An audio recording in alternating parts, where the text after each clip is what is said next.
Hey guys, tonight we're stepping into a world of diamonds, corsets and quiet, suffocating misery.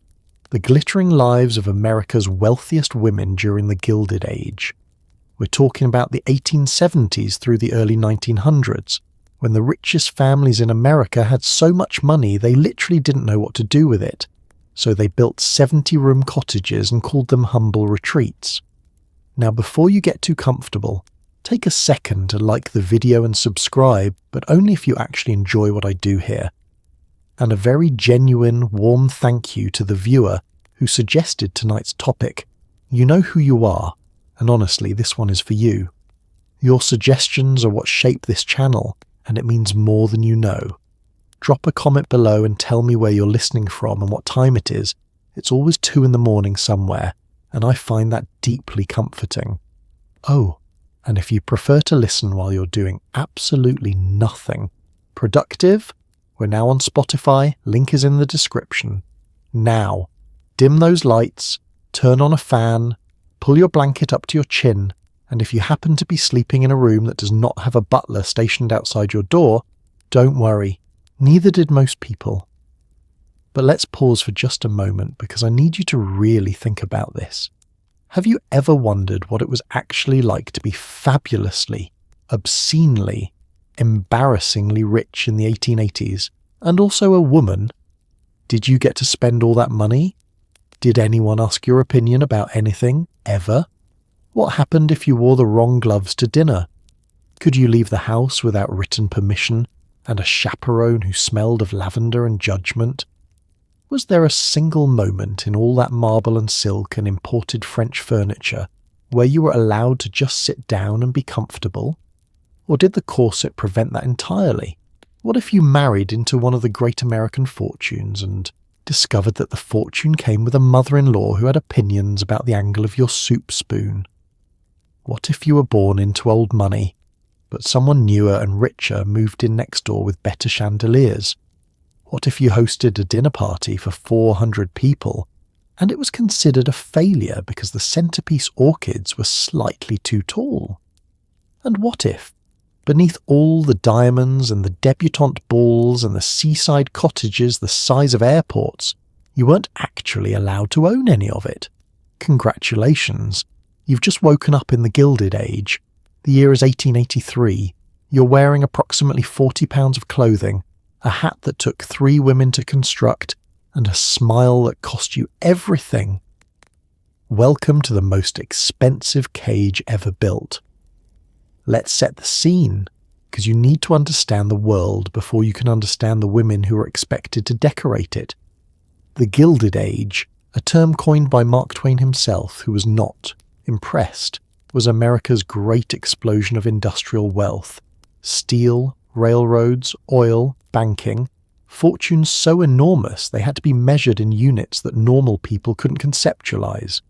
Families like the Vanderbilts, the Asters, the Belmonts, and the Carnegies accumulated more money in a single decade than some small nations would see in a century. And right at the center of all that gold-plated excess, expected to look beautiful and make it all seem tasteful, were the women. You are one of them. You were born into a house with a name, not a nickname, not a street address, a name.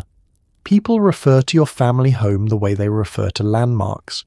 There are servants you've never personally spoken to because there are so many of them that a direct conversation would require an introduction. Your mother has a social secretary. Your father has a study he disappears into for hours and emerges from only for dinner. You have a governess, or had one until recently, and before that, nurse, and before that, presumably someone whose job was to exist near you, in a professional capacity from the moment you arrived in the world.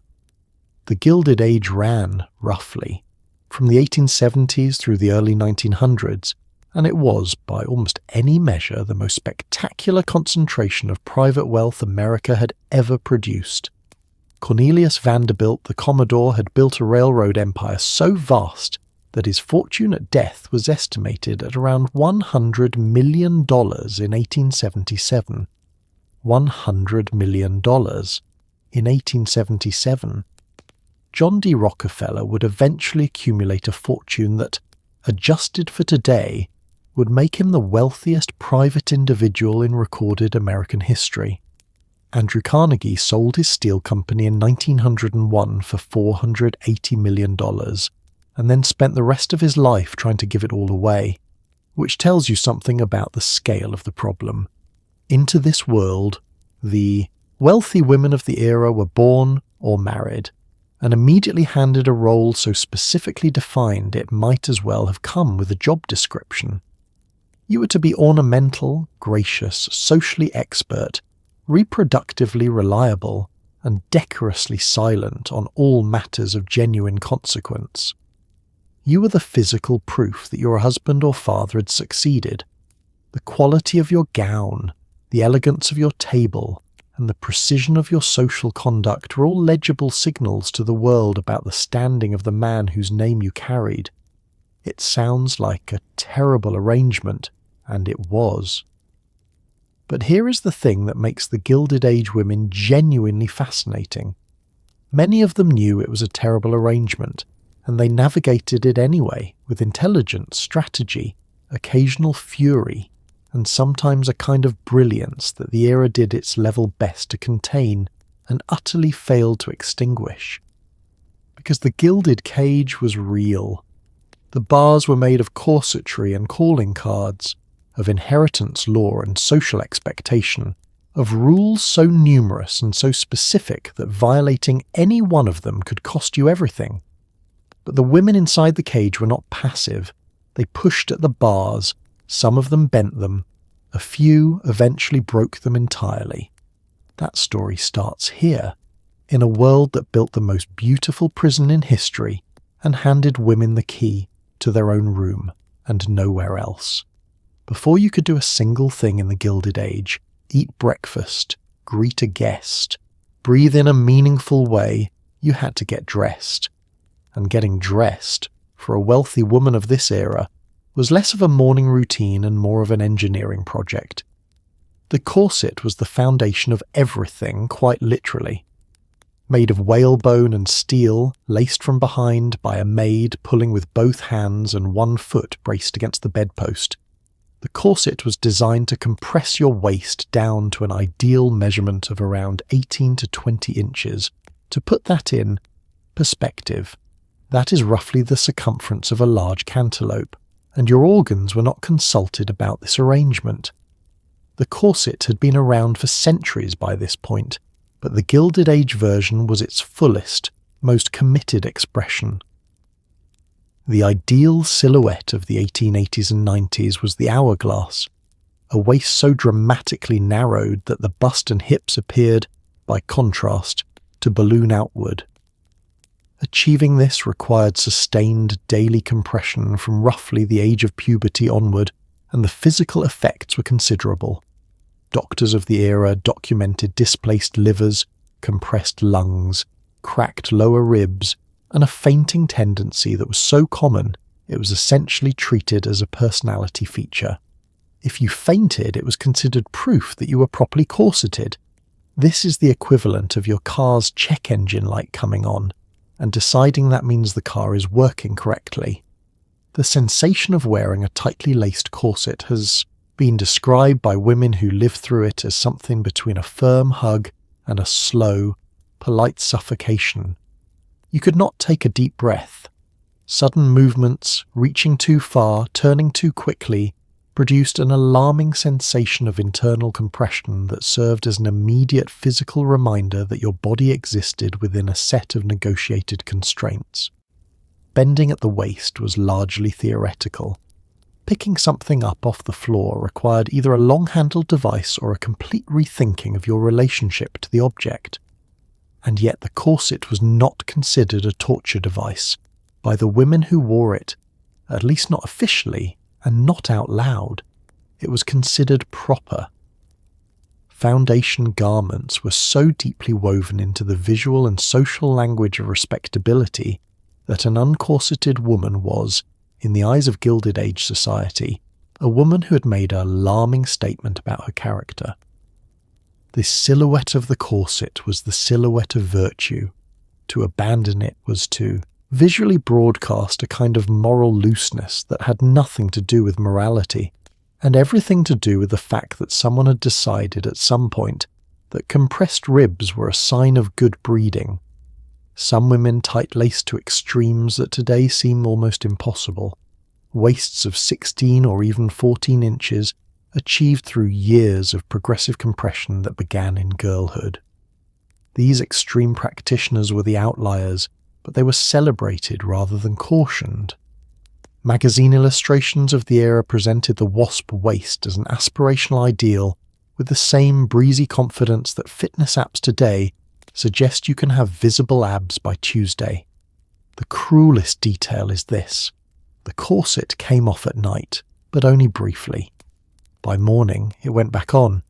Your body never fully recovered its natural shape between seasons. It adapted, which means the corset did not just reshape your silhouette, it actually, gradually and permanently altered the structure of the body inside it.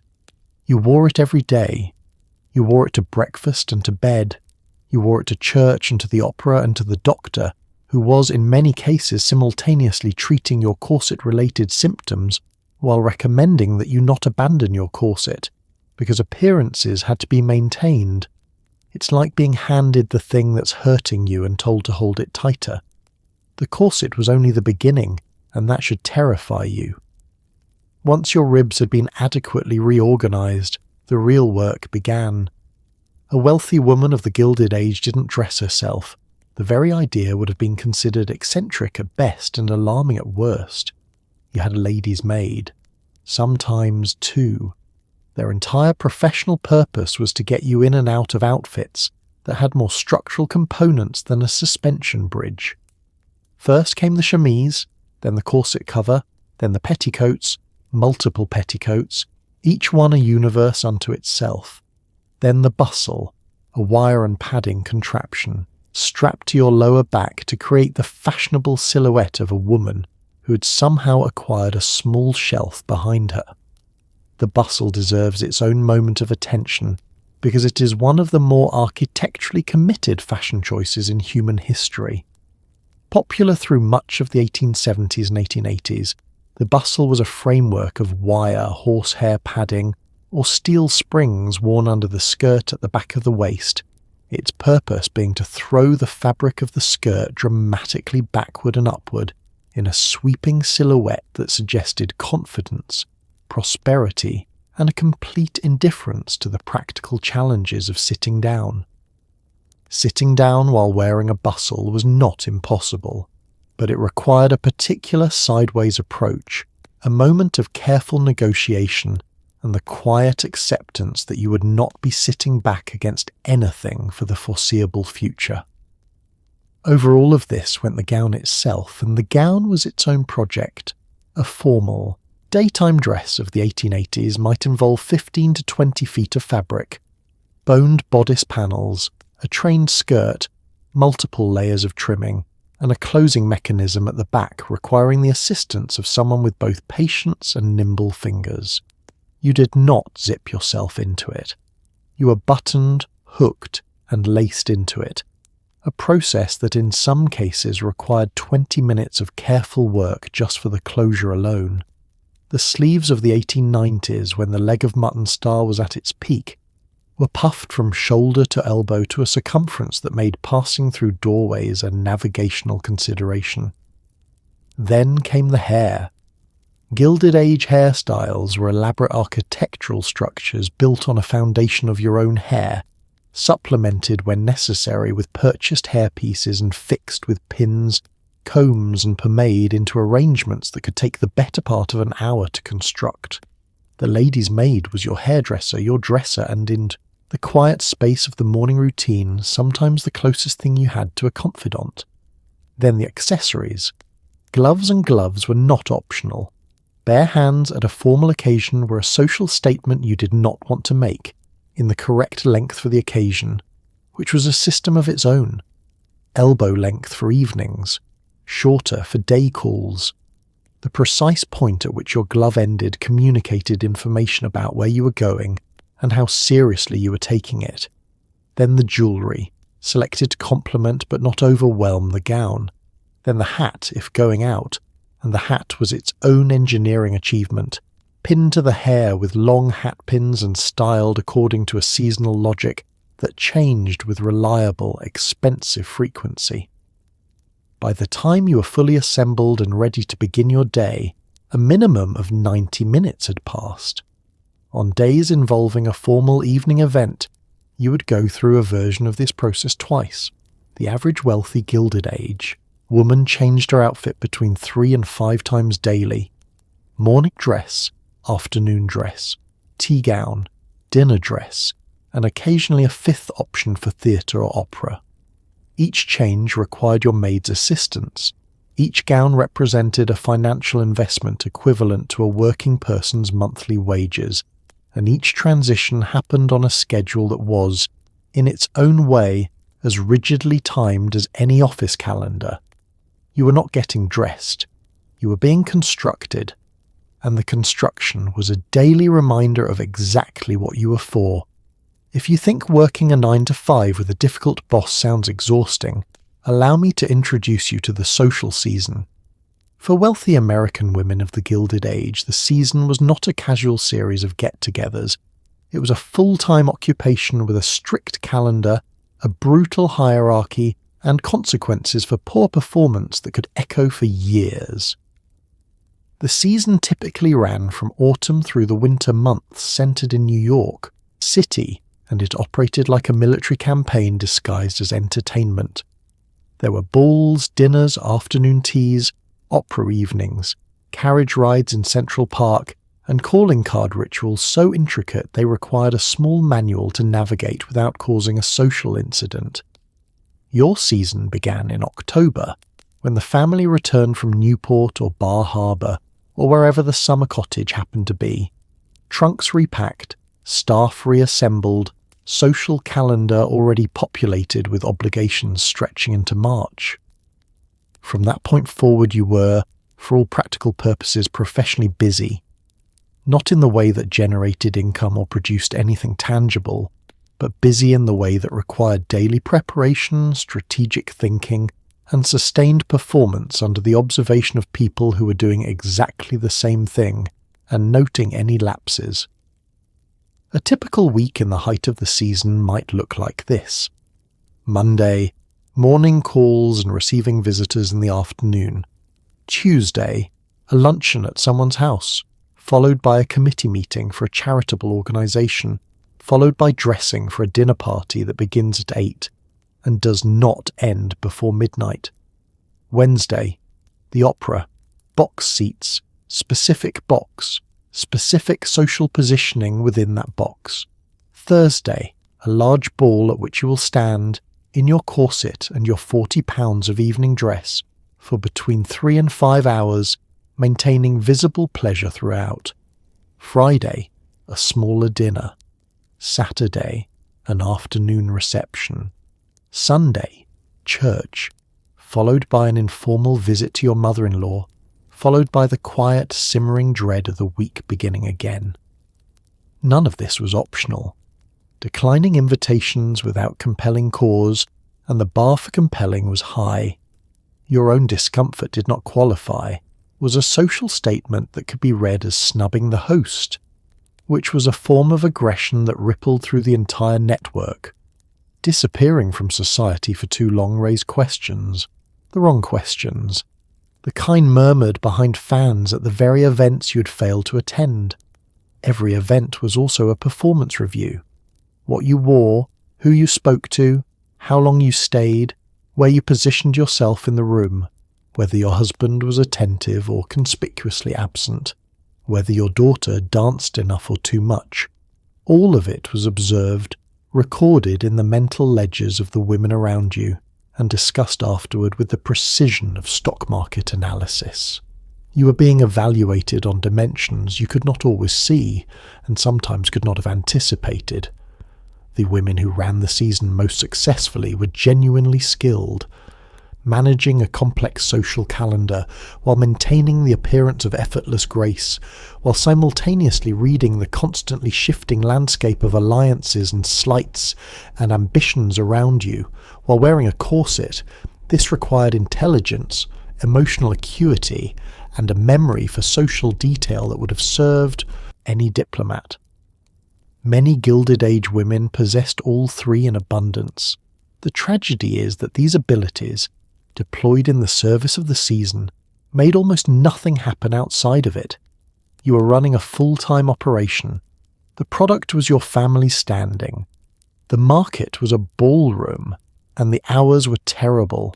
In the 1880s and 90s, the calling card was the text message of the Gilded Age, except instead of being read and ignored in 2 seconds, it was analysed, discussed, and judged for weeks.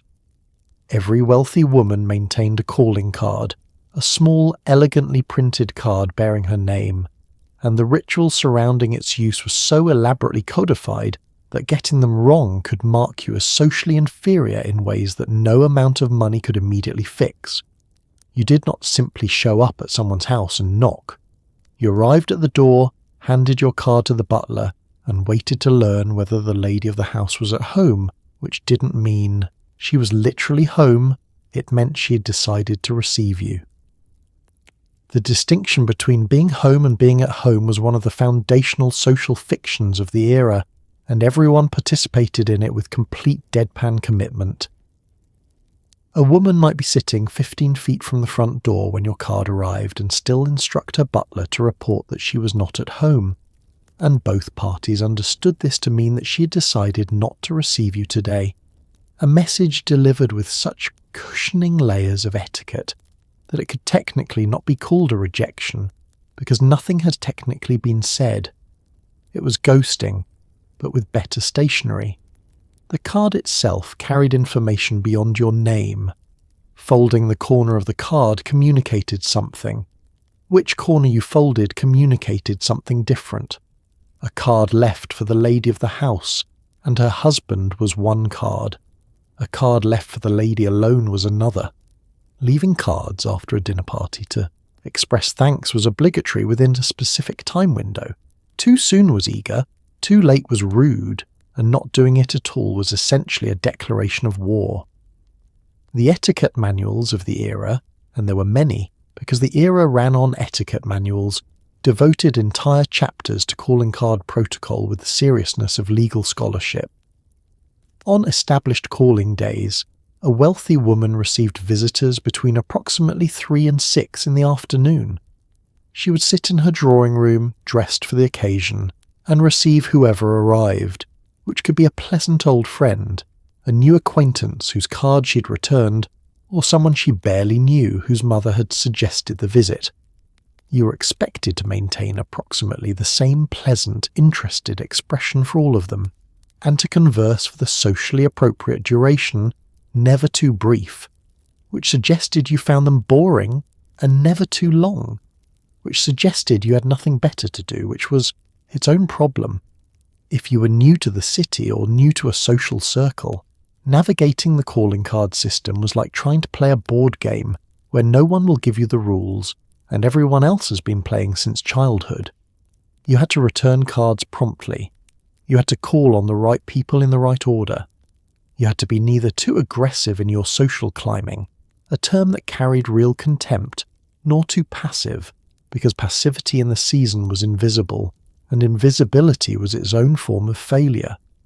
The card tray in the hallway of a prominent household was a social document.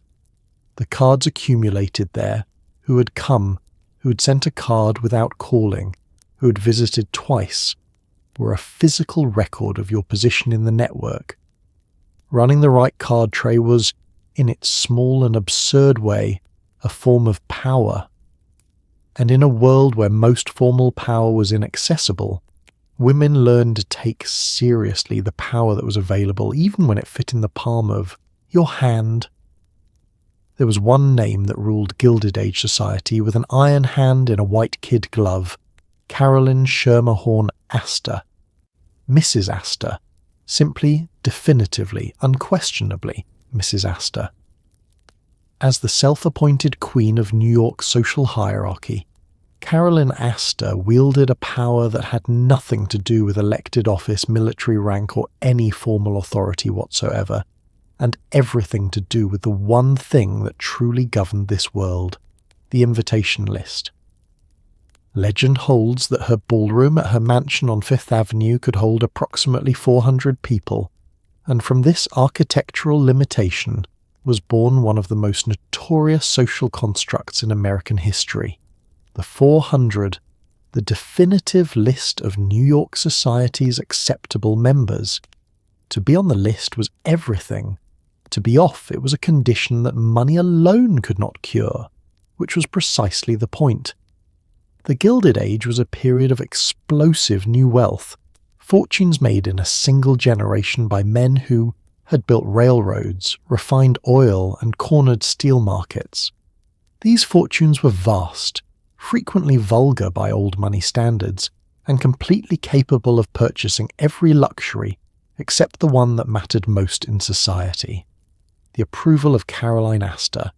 She was the human embodiment of a velvet rope, and she had been operating this door policy since before most of the new money families had their first million.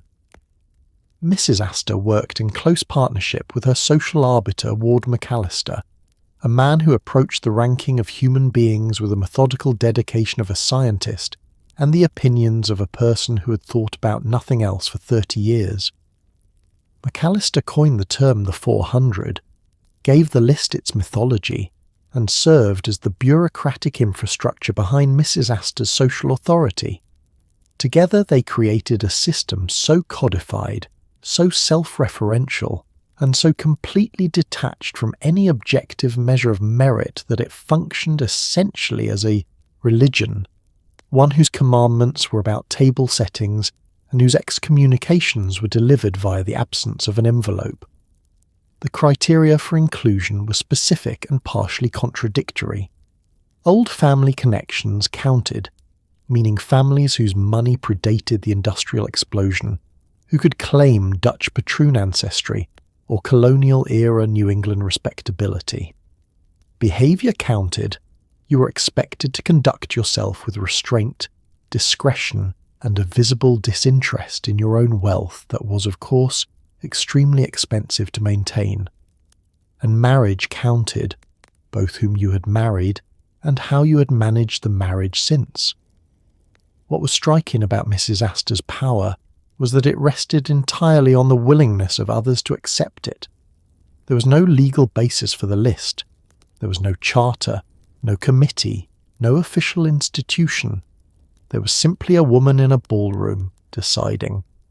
And the entirety of New York society arranged itself around that decision with the focused anxiety of people who understood instinctively that the alternative, pretending not to care, was a luxury available only to those who had already made it inside.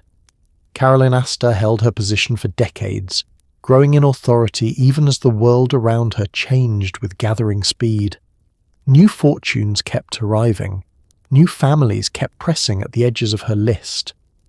She pushed back, adjusted, and held her ground with the calm certainty of someone who had decided that she was the standard, and that was that. She was, in her particular and peculiar way, one of the most powerful women in America. She built nothing, employed nothing, elected nothing. She simply decided who mattered. And for a long time, that was enough. Every summer, the wealthiest families of the Gilded Age packed up their trunks, their maids, their silver, and their competitive anxiety, and relocated to Newport, Rhode Island, a small seaside town that had been quietly colonized by absurd money and transformed into the most ostentatiously luxurious few square miles in America. They called their mansions cottages. This was not irony. This was, apparently, a straight-faced description.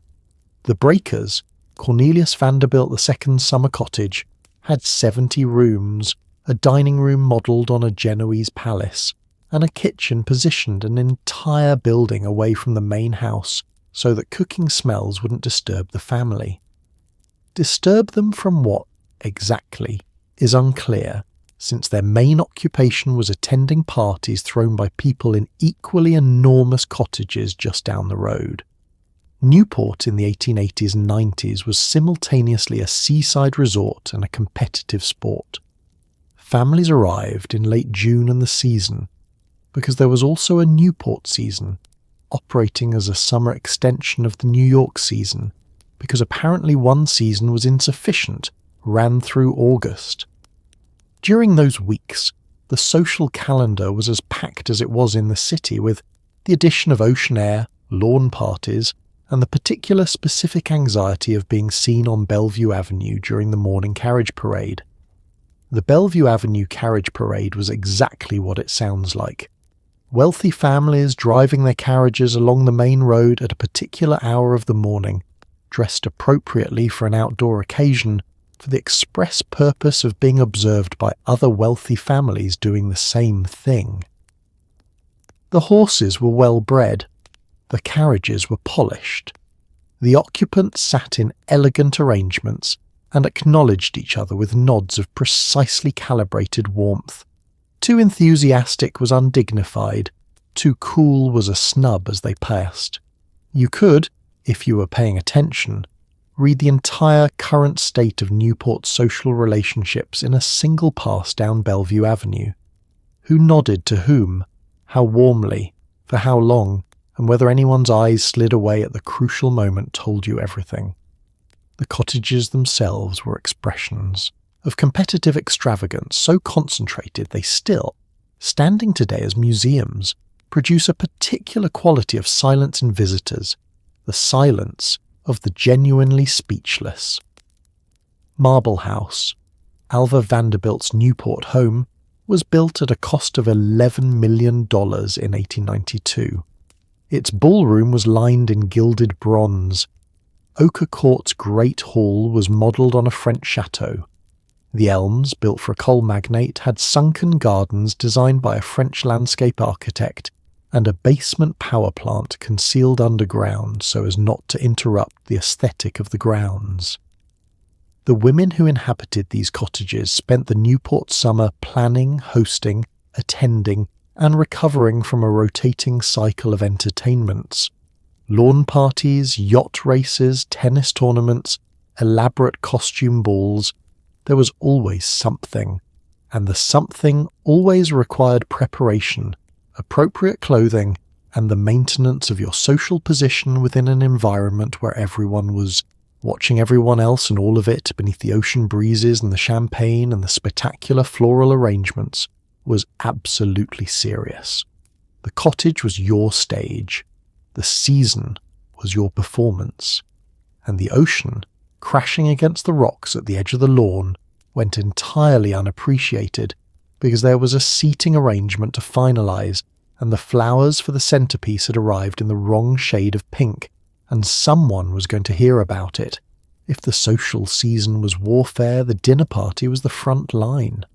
A wealthy Gilded Age hostess was judged above almost all else by the quality of her table, and quality was measured not just in the food, which was elaborate enough on its own, but in the floral arrangements, the china, the crystal, the silver, the seating arrangement, the menu cards, and the precise, load-bearing social architecture of who was placed next to whom and why. Dinner parties at the highest level of Gilded Age society could seat anywhere, from 20 to several hundred guests.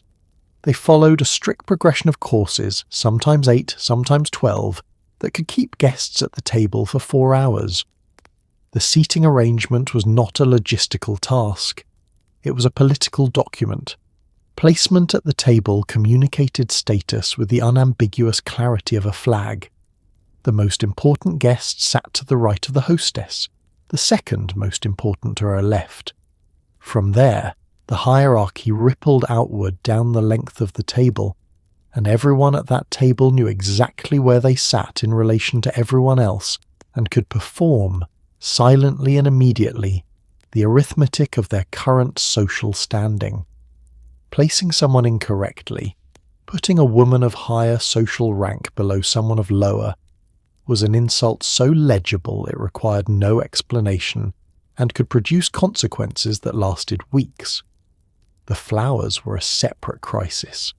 A formal Gilded Age dinner table might feature elaborate floral arrangements rising from the centre, orchids, roses, and other expensive blooms arranged by a professional florist in structures that served no purpose except beauty and demonstration, flanked by silver candelabras on top of a tablecloth laundered and pressed to a smoothness that suggested it had never been touched by human hands. The china was typically custom-ordered from European manufacturers, patterned with the family monogram or crest, in services of sufficient size to supply a small restaurant. The crystal was bohemian or baccarat. The silver was polished by staff that morning and would be polished again tomorrow. The menu cards, small printed cards at each place setting listing the courses in French, because everything at a formal Gilded Age dinner was in French, were typically designed by the hostess herself and sometimes illustrated or gilded. They were souvenirs as much as navigation aids. Some guests collected them. The dinner began with oysters and proceeded through soup, fish, and our intermediate course, the main entrees, a roast, a game course, salad, and then dessert, which was not one thing but several: moulded ices, elaborate pastries, bonbons, and fruit. By the end of the meal, several hours had passed, several bottles of wine per table had been consumed, and everyone had been expected to maintain continuous, pleasant, socially appropriate conversation with the people immediately to their left and right for the entire duration, switching partners between courses with the orchestrated timing of a dance. The hostess managed all of this, or appeared to manage none of it, which was the actual goal. The highest compliment a Gilded Age hostess could receive was that everything had appeared effortless. The flowers simply were there. The food simply arrived. The guests simply found themselves in the correct seats. The machinery of the evening, the weeks of planning, the staff briefings, the correspondence with the florist, the negotiation of the menu with the chef, the management of the seating chart and all its social implications was supposed to be completely invisible. It was never invisible. It was just never acknowledged. And the woman who made it look easy had usually not slept well in a week. For a wealthy young woman of the Gilded Age, marriage was not a romantic endeavour. It was, to put it plainly, a business transaction in a very expensive dress. From the moment a girl was born into a prominent family, her entire upbringing, her education, her accomplishments, her deportment, her wardrobe, her social appearances was oriented toward one central objective: securing an advantageous match. Not a happy one, necessarily. Not a loving one, ideally. An advantageous one. Love was considered a charming bonus at best and a dangerous distraction at worst. The kind of thing that happened to people in novels and occasionally to the servants. The debutant system, which we will look at more closely later, was the formal mechanism by which young women were introduced to the marriage market, but the marketing had been happening long before the debut. Your mother had been cultivating the right social connections, managing your public appearances, and generally conducting your reputation like a portfolio since you were old enough to attend a dinner party. By the time you made your official debut into society at 17 or 18, you were not a girl going to a party. You were a product reaching its launch date. The qualities sought in a prospective bride were specific, ranked, and in some cases entirely disconnected from the young woman's inner life. First came family, the right name, the right social connections, ideally old money associations rather than new. Then came fortune, or the prospect of one, a wealthy father whose assets would, at marriage and at death, transfer in useful directions. Then came behaviour, a girl who was graceful, modest, well-spoken, accomplished in the ladylike arts, and this was stated with no apparent irony, sufficiently pretty without being so beautiful as to seem to be trying. You were supposed to attract attention without appearing to seek it.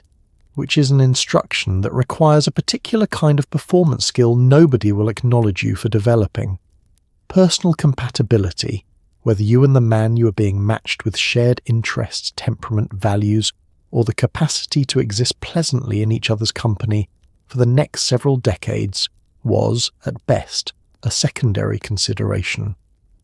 Many Gilded Age marriages were arranged between families whose men had met at the right clubs and whose women had been strategically positioned at the right gatherings. The young woman was typically the last to know and had the least input. Her mother might negotiate. Her father might approve. She would be consulted in the sense that someone would explain to her what had been decided. Refusing was theoretically possible and practically catastrophic. A woman who refused a suitable match drew scrutiny. A woman who refused several was a problem.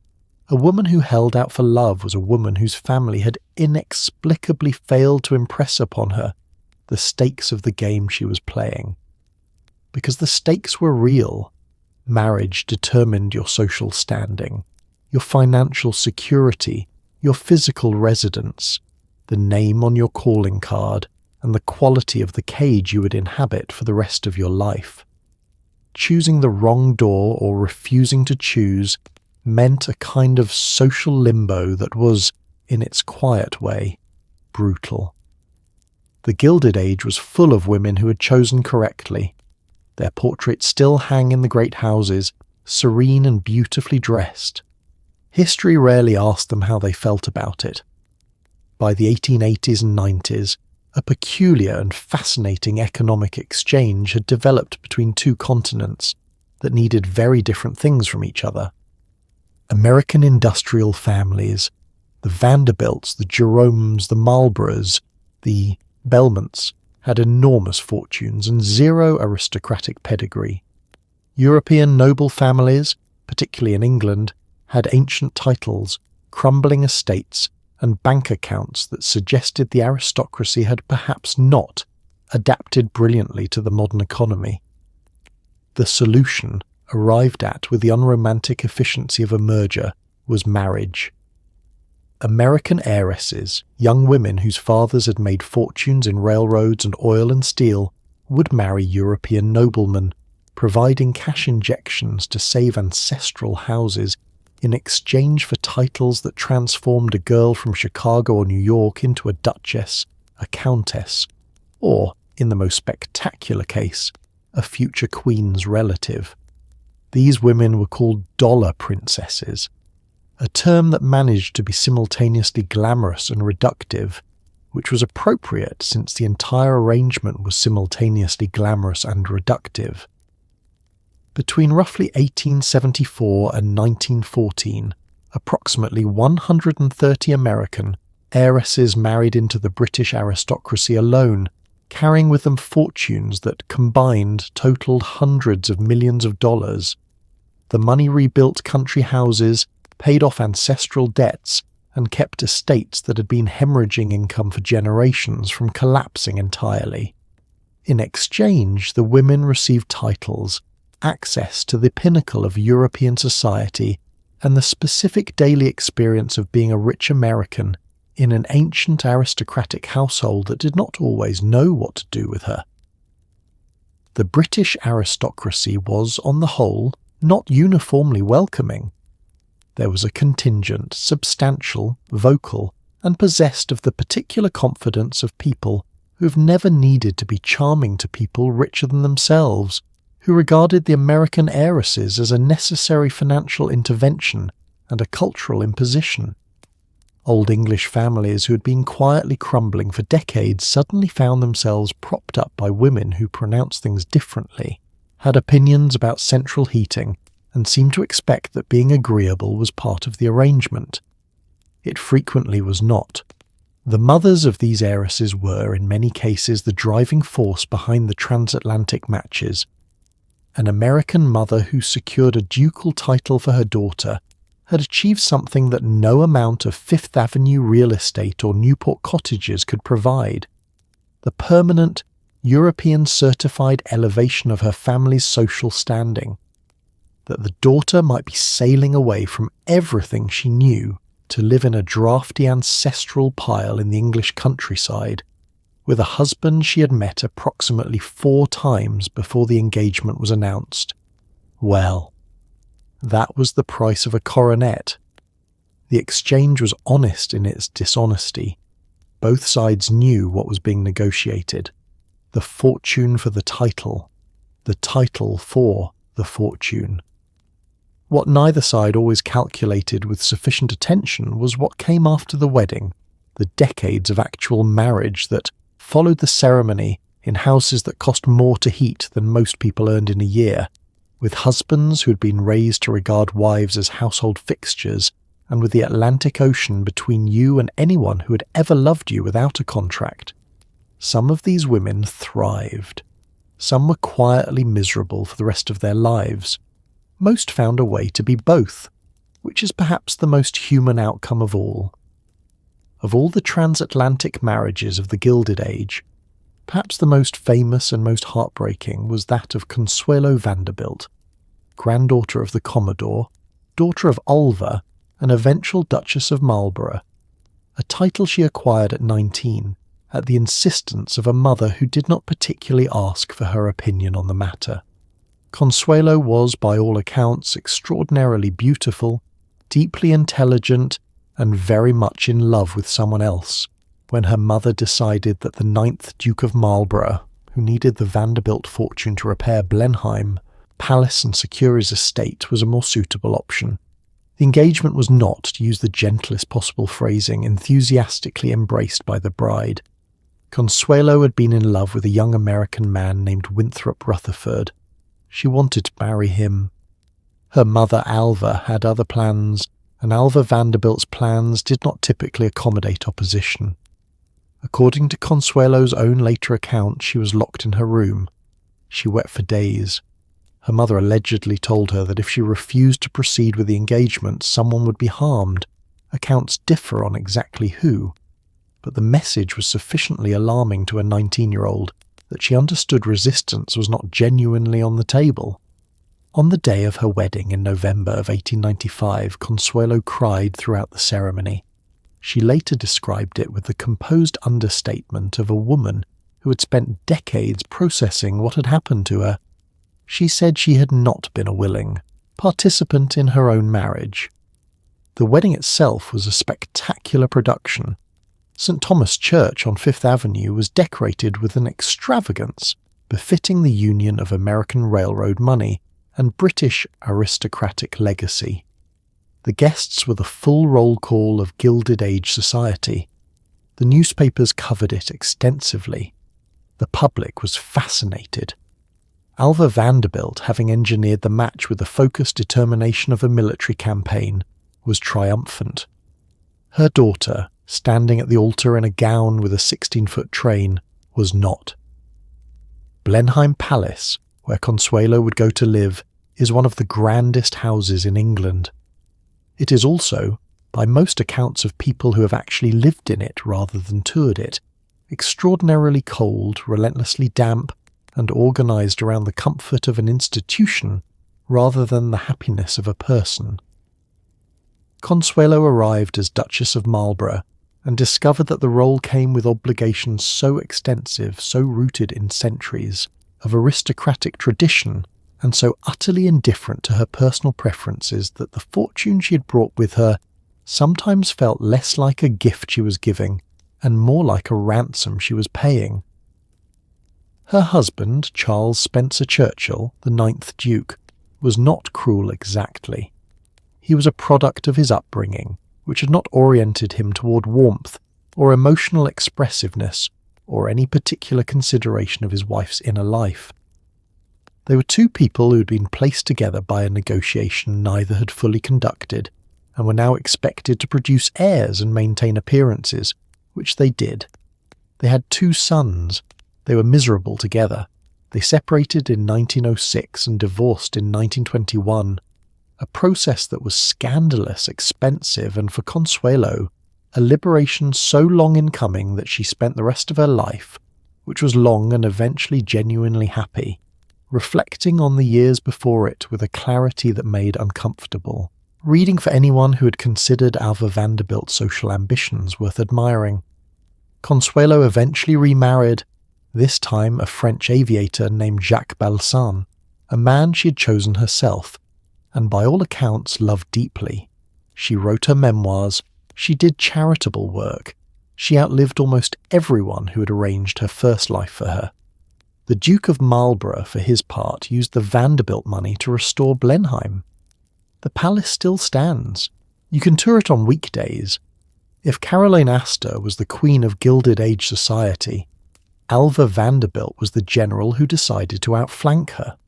Born Alva Smith in Mobile, Alabama, raised partly in France, and possessed of an ambition so ferocious it practically had its own weather system, Alva married William Kissing Vanderbilt in 1875 and immediately set about establishing herself as a social force of nature. The Vanderbilts, despite being the richest family in America, were considered new money, aggressively, nouveau riche, and Caroline Aster's inner circle had not yet seen fit to acknowledge them.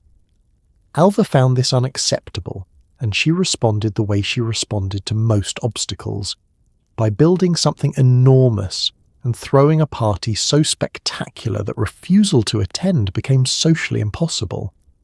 The something enormous was a French Renaissance chateau on Fifth Avenue at 52nd Street, completed in 1883 at a cost of around $3 million, which was an aggressively public statement of intent. The Vanderbilts had not merely built a house, they had built an argument. The argument was, we are here, we are not leaving, and our ballroom is nicer than yours. The party that followed, the Vanderbilt Costume Ball of 1883, was the social event of the decade. 1,200 guests were invited. The newspapers reported on it with the breathless coverage ordinarily reserved for coronations. Guests spent months preparing their costumes, Alva dressed as a Venetian princess. The rooms of the new chateau were transformed into elaborate themed tableaux. But here is the genius of what Alva actually did. She let it be known, in the particular way that important information always travelled in Gilded Age society, through whisper, through implication, through the strategic deployment of a well-placed comment, that she had not yet sent an invitation to Caroline Aster's daughter, Carrie, who was preparing to perform a quadrille at the ball with a group of friends who had already been invited. The reason, it was understood, was that Mrs. Aster had not yet called on Alva, had not, in other words, acknowledged her existence in the formal social sense. Caroline Aster, faced with the choice between maintaining her position by ignoring a party that the entire city was discussing, and maintaining her position by acknowledging a woman she'd been snubbing, chose the latter. Her calling card appeared at the Vanderbilt Chateau.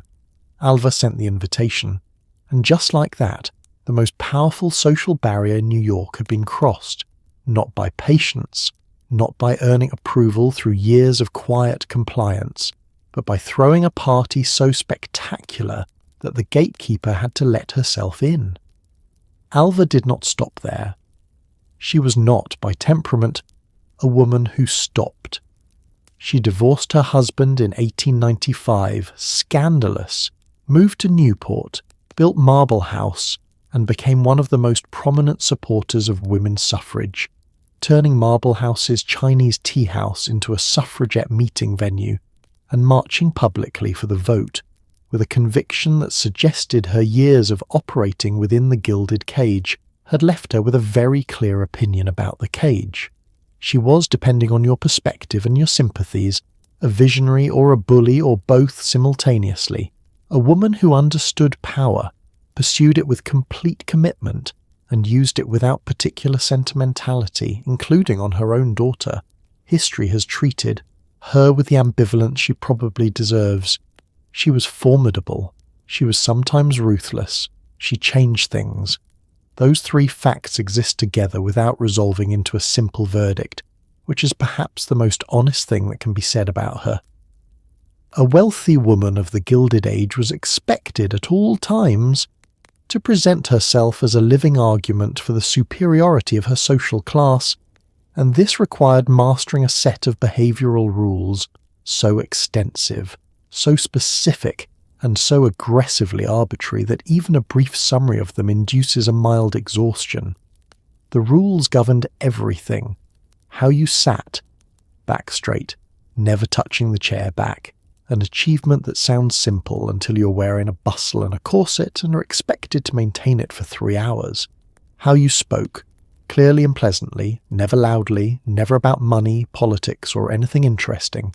How you laughed, softly, briefly, with one hand lightly raised toward the mouth, and how you disagreed with someone. You didn't. Conversation was its own minefield. There were subjects that were appropriate for drawing room discussion, and subjects that were not, and the line between them was maintained with the vigilance of a border checkpoint. You could discuss the weather at length. The weather was always permissible. You could discuss music, art, literature within certain tasteful limits, travel, and society events. You could not discuss money, which was ironic given that money was the primary organising principle of everyone in the room. You could not discuss politics in any direct way, which was convenient for the men who made the political decisions and inconvenient for the women who were affected by them. You could not discuss your health in any specificity. Mentioning a physical symptom, beyond the socially sanctioned vagueness of feeling a little tired, was considered alarmingly intimate. Silence was not a refuge. A woman who was too quiet in company was considered either dull or proud, neither of which was a comfortable social position. You were expected to contribute to conversation pleasantly, to respond to remarks with the appropriate register of warmth, and to move the interaction forward with the smooth, invisible skill of someone facilitating an experience, rather than participating in one. The goal was that everyone around you should feel comfortable and entertained while having no particular sense that you had worked to make them so. Eye contact operated on its own set of rules. Too direct was forward. Too averted was evasive.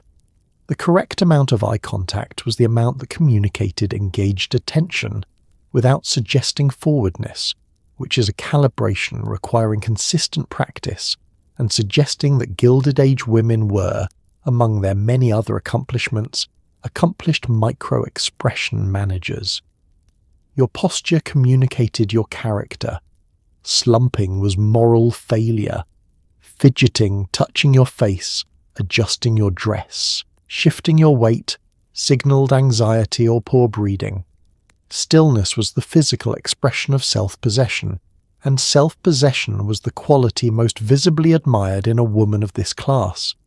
You were supposed to appear as though nothing bothered you, as though the corset was not compressing your lungs, as though the conversation was not boring you senseless, as though the room was not too hot and your shoes were not too tight, and the man across from you had not just said something that required a significant effort of restraint not to respond to honestly.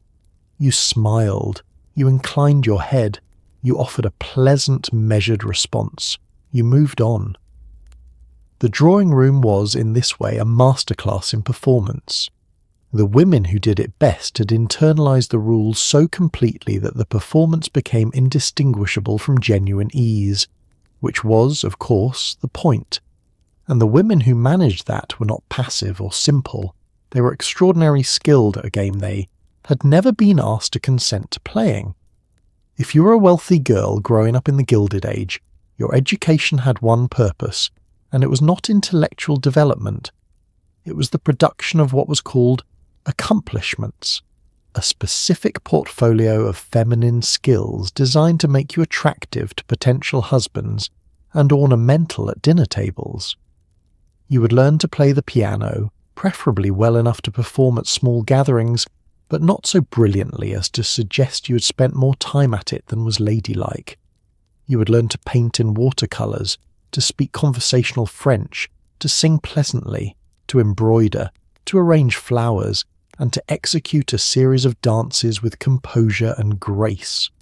What you would not necessarily learn was mathematics, science, history, law, economics, or anything that might lead you to have opinions about the world outside your drawing room. Your education was typically conducted at home by a governess until the question of a finishing school arose. Finishing schools, institutions whose name contained, if you listened carefully, their entire educational philosophy, existed to complete the production process. Girls arrived with the raw material of family background, personal qualities, and whatever their governess had managed to convey, and emerged some months or years later with polished French, excellent posture, and the kind of composed social manner that communicated to anyone evaluating a potential daughter-in-law that this one would not embarrass anyone at a formal dinner. What finishing schools didn't typically provide was rigorous academic instruction of any kind. History was ornamental. Science was largely absent. Mathematics extended as far as the management of a household budget, which was, to be fair, often genuinely complex, and stopped well short of anything that might be called analytical thinking for its own sake. Literature was present but curated. The wrong books were considered dangerous, which is one of the more revealing things a society can reveal about itself. The intellectual hunger that many of these women clearly possessed, and possessed in considerable quantity, given what they went on to do with the inadequate educational foundations they were handed, had to find expression in whatever channels were available. Some women read voraciously on their own. Some found their way to the women's clubs that began to proliferate in the latter part of the 19th century, spaces where women gathered ostensibly for cultural enrichment, but functionally for the intellectual exchange they were not getting anywhere else. The women's club movement was, in a real sense, Gilded Age women self-educating in public. The argument against educating women too thoroughly was stated plainly by its proponents. Too much education would make women unfit for their natural role, damage their health, and possibly render them unmarriageable, since men did not want wives who were cleverer than them, which was, if you were keeping score, a rather candid admission of what kind of marriage was being proposed. Doctors contributed helpfully by suggesting that intellectual exertion diverted vital energy from reproductive health, which was one of the more creative pieces of medical reasoning the era produced. Meanwhile, women like Ida Tarbell were dismantling Standard Oil through investigative journalism. Women like Charlotte Perkins Gilman were producing economic and social theory. Women like M. Carey Thomas were founding and running colleges. They had done this on educational foundations the era had specifically designed to prevent this kind of outcome. The accomplishments the Gilded Age produced turned out to be different from the ones it had intended. Here is a detail that tends to shock modern listeners, and rightfully so. For much of the Gilded Age, when a woman married, she ceased to legally own anything at all. Everything she brought into the marriage, her jewellery, her clothes, her inheritance, even money given to her as a gift, became, under the legal doctrine of coverture, the property of her husband. She could not sign contracts. She could not sue in court. She could not open a bank account in her own name without his permission. She could not, in many states and for much of this period, vote, hold political office, or serve on a jury. She was, in the eyes of the law, subsumed into her husband's legal identity, which sounds like a metaphor but was actually a statute. Coverture was an English common law doctrine that America had inherited wholesale and maintained with remarkable tenacity well into the era of railroads and telegraphs and electricity. The logic behind it was feudal. A married woman and her husband were legally a single person, and that person was him. Her separate legal existence effectively paused at the moment of marriage. She could not enter into contracts because she had no independent legal standing to be bound by them. She could not own real property. She could not, in most jurisdictions, keep her own wages if she worked, which a wealthy woman was not supposed to, but the law applied to all women regardless. The Married Women's Property Acts, passed in various states beginning in the 1840s and expanding through the second half of the century, gradually began to chip away at this framework, allowing married women to own property in their own names, to keep their wages, to enter into contracts. New York's acts were among the more progressive, but progress was slow, inconsistent across states, and frequently incomplete. A woman might have the legal right to own property and still lack the practical ability to exercise that right without her husband's cooperation, because the social structure surrounding the law made independent financial action by a married woman conspicuous enough to attract criticism and sometimes active obstruction. The practical daily implications of this for wealthy women were specific and strange. A woman living in a 70-room mansion, attended by a staff of 40, wearing gowns that cost more than most people earned in a year, presiding over a table set with silver and crystal, owned none of it. The house was his. The silver was his. Her own jewellery might technically be his. She managed vast domestic and social operations on his behalf, with his money, and her management was expected to be invisible, impeccable, and conducted without any of the formal authority that would have accompanied equivalent responsibility in any other context. Some husbands were generous and gave their wives considerable practical financial latitude. Some were not. In either case, the generosity was voluntary, revocable, and dependent on the continuation of the husband's goodwill, which is a different thing from a right, no matter how consistently it was exercised. The women who understood this most clearly were perhaps the ones who managed it most shrewdly, knowing that the cage had a specific structure. Knowing exactly where the bars were was the first step toward figuring out which ones bent. Given that wealthy Gilded Age women were barred from business, politics, law, and most of the formal structures of public life, they channeled their formidable energies into the one arena that was not only permitted but actively celebrated: charitable work. And they were extraordinarily good at it. Women like Louise Lee Schuyler, Josephine Shaw Lowell, and hundreds of others built hospitals, established settlement houses, reformed prisons, created libraries, funded schools, and organized the infrastructure of American civil society with an efficiency that would have been genuinely impressive in any era. They did all of this without salaries, formal training, or official authority, and largely without credit. Charitable work was the socially acceptable outlet for the administrative and organizational intelligence that Gilded Age women were not permitted to deploy anywhere else. The same woman who was told she was too delicate for business was expected to manage a hospital auxiliary that coordinated hundreds of volunteers, maintained fundraising operations, and liaised with boards of directors composed entirely of men who would not have known where anything was without her. The same woman whose legal standing was subsumed into her husband's was running benevolent associations with budgets that required real financial oversight. The contradiction was complete.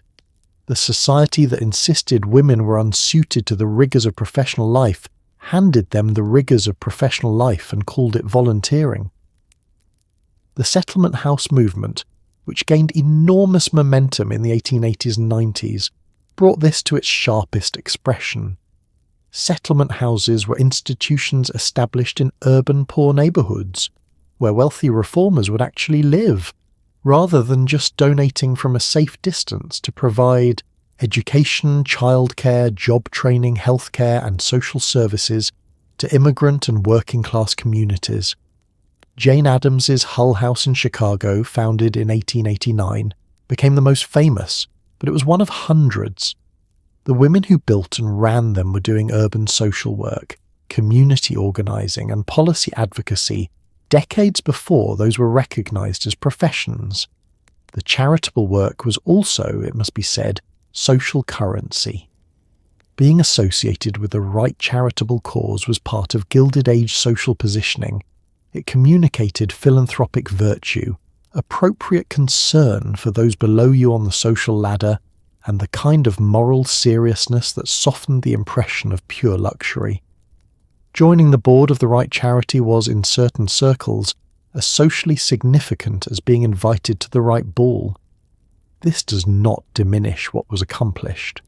The hospitals were built regardless of the social credit they generated. The libraries still stood. The motives were mixed, as human motives are, and the outcomes were real. What is striking, seen from a distance, is how much organizational infrastructure in American civil life was built by women who were simultaneously being told they were not suited to organize anything. They built it anyway, under the category of charity, because charity was where they were allowed to go. And then, when the arguments eventually came about whether women should have formal power and formal rights, the record of what they had already built, quietly, without titles, without salaries, without credit, was sitting right there as evidence, if anyone was paying attention. Some people were. It took a while, but eventually some people were. We have already established that Gilded Age summer cottages were not cottages. But let's go inside and spend a little time in the specific, dizzying reality of these places, because the architecture is only the beginning, and the details get considerably more overwhelming. Marble House, built by William Kissing Vanderbilt for Alva, and completed in 1892, contained a ballroom panelled in gilded bronze and modelled on the Hall of Mirrors at Versailles.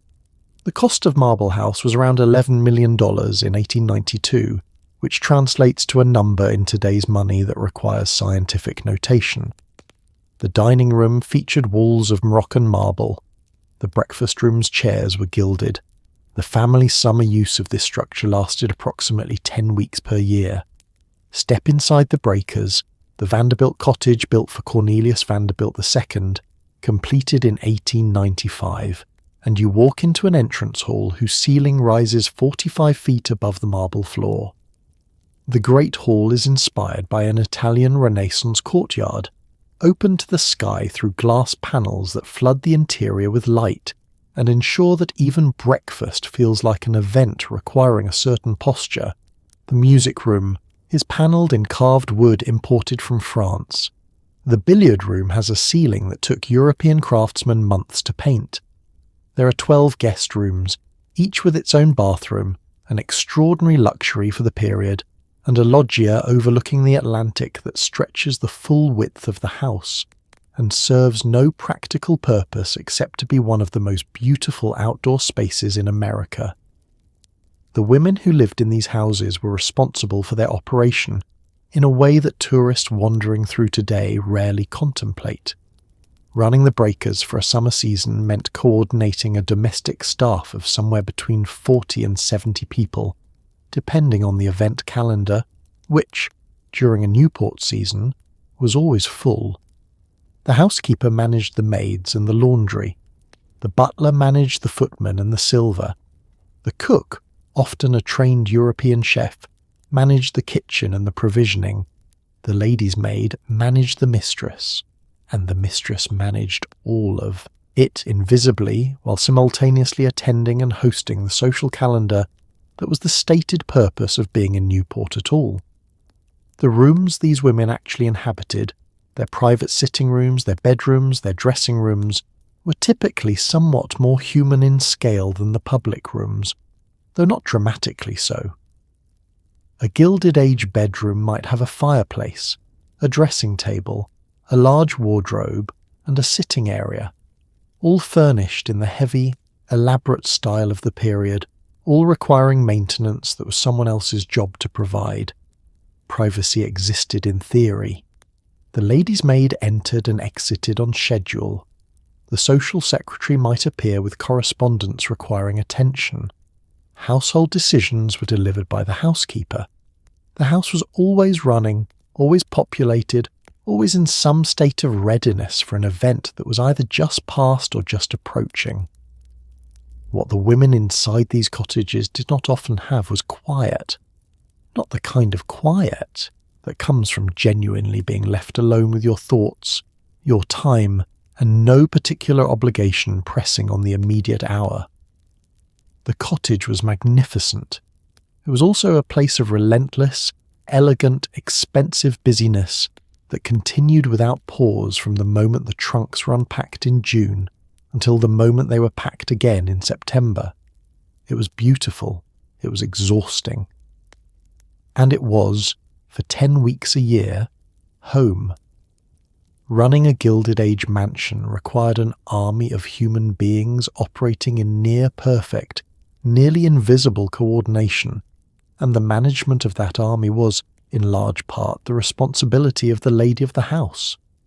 A major Newport cottage or Fifth Avenue mansion might employ anywhere from 20 to 100 domestic staff: butler, housekeeper, lady's maid, cook, kitchen maids, footman, coachman, grooms, laundresses, housemaids, nursemaids, a social secretary, a personal chef, and possibly a person whose sole job was the maintenance of the silver.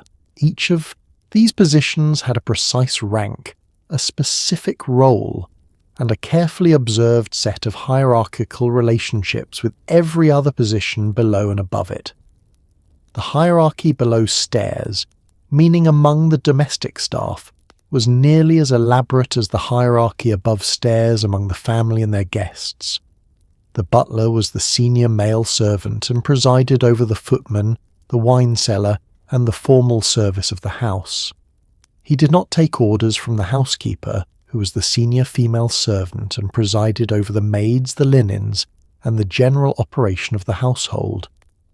They operated in parallel hierarchies that met only at the level of the mistress of the house, who sat above both and was theoretically responsible for the coordination between them. Whether the butler and the housekeeper got along was not a trivial question. A household in which they did not was a household in a state of low-grade, extremely inconvenient organizational conflict. The lady's maid occupied a peculiar position in this structure. She served only the mistress, attended only to the mistress's person and wardrobe, and was consequently positioned closer to the mistress than almost any other servant, present during the morning dressing routine, the evening undressing, the private hours of the day, the conversations that happened in the dressing room with no one else present. She was not a friend, and the boundary between them was maintained carefully by both parties, but she was, in practice, one of the few people who saw the mistress of the house as she actually was, rather than as she presented herself to the world.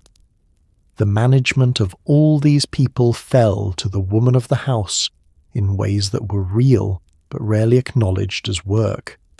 Hiring decisions, discipline, the resolution of conflicts between staff members, the coordination of the household's operational logistics, the management of provisioning and budgets, this was her domain. She did not carry coal or polish silver, but she directed the people who did, and the smooth operation of a large household was a genuine managerial achievement, requiring practical intelligence, organizational skill, and an intimate knowledge of how a complex institution functioned. Visitors to the great houses did not see the staff unless they were meant to. Footmen positioned at doors, a butler appearing with precision at the moment his presence was needed, a maid replacing candles between events. The invisibility was deliberate and required constant management to maintain. A household guest who was unaware of the servants was a household guest who was experiencing the system working correctly. The women who ran these households were managing organizations of real scale and complexity. They simply did it in a context that called it housekeeping, which is a bit like calling the management of a hotel chain tidying up. Let's talk about what was actually on the table at a Gilded Age dinner party, because it was not what you would call restrained.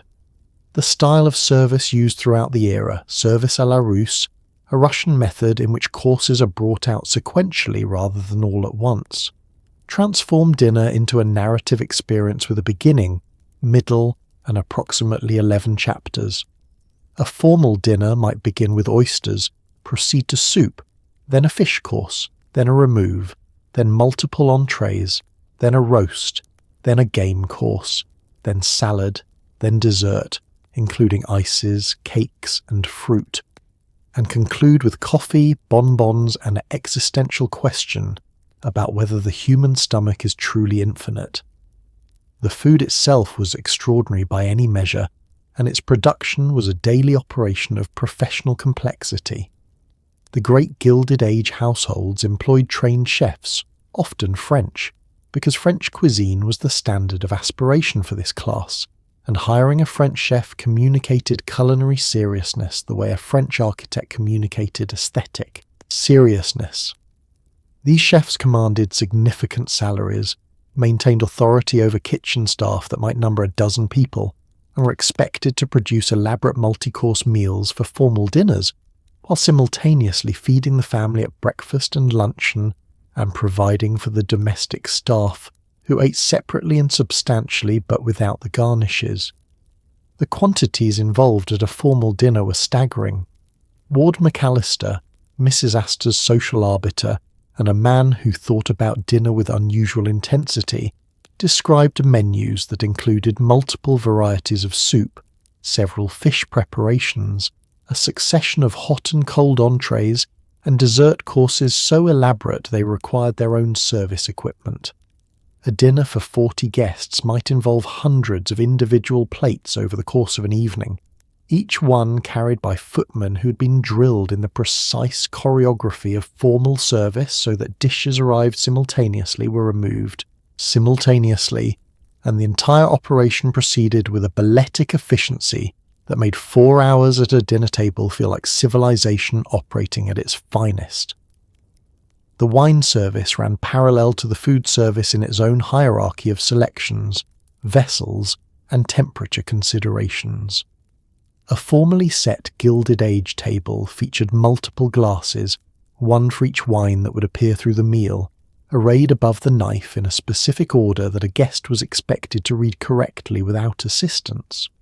Getting the glasses wrong was the kind of thing that did not go unnoticed and was not mentioned, which somehow made it worse. For the hostess, every dinner was both a social event and a proof of concept. The food was evidence of her management, her taste, her chef's skill, and her household's capability. A course that arrived late, a wine that arrived at the wrong temperature, a footman who fumbled. These were failures that reflected on her, not on the staff responsible for them. She bore the social weight of the evening's success while the mechanics of producing it were hidden behind closed kitchen doors. The cruelest irony was this: she was almost certainly eating very little of it herself. The corset did not permit a substantial meal. While guests worked their way through the 12 courses with genuine appetite, the hostess in her tightly laced bodice managed oysters, approached the soup, and made her peace with the fish, watching from behind a smile as the kitchen she managed produced a feast she could not fully enjoy. The Metropolitan Opera House, which opened in New York in 1883, was not built primarily for music. It was built for boxes. Specifically, it was built because the old Academy of Music on 14th Street did not have enough boxes for the new industrial fortunes that wanted them, and the old money families who controlled the Academy had proven insufficiently enthusiastic about sharing, so the new money families, the Vanderbilts, the Morgans, the Goulds, simply built a new opera house, one with a tier of 36 boxes so spacious and so prominently positioned that attending the Met was immediately understood to be less about the singing and more about being observed watching the singing, from the correct box, in the correct gown, with the correct diamonds.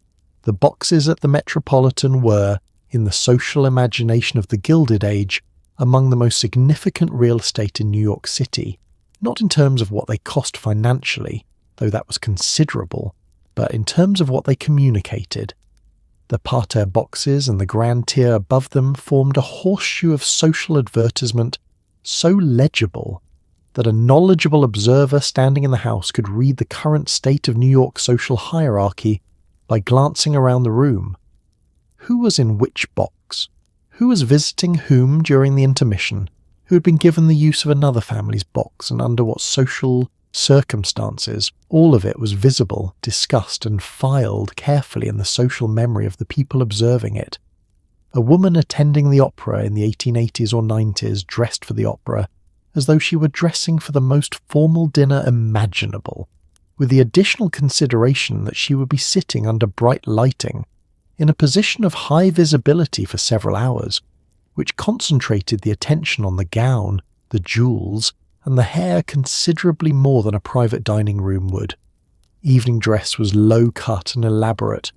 Jewels were significant, not tasteful, significant, because the opera was one of the occasions where the full weight of the family's collection was legitimately in play. Tiaras appeared. Long gloves were mandatory. The diamonds caught the light of the gas and later electric fixtures and sparkled with the frankly intentional visibility of financial success worn as decoration. The music happened during all of this. Wagner was performed, Verdi, Puccini in the later years. The orchestras were world-class, the singers were internationally celebrated, the productions were elaborate and expensive.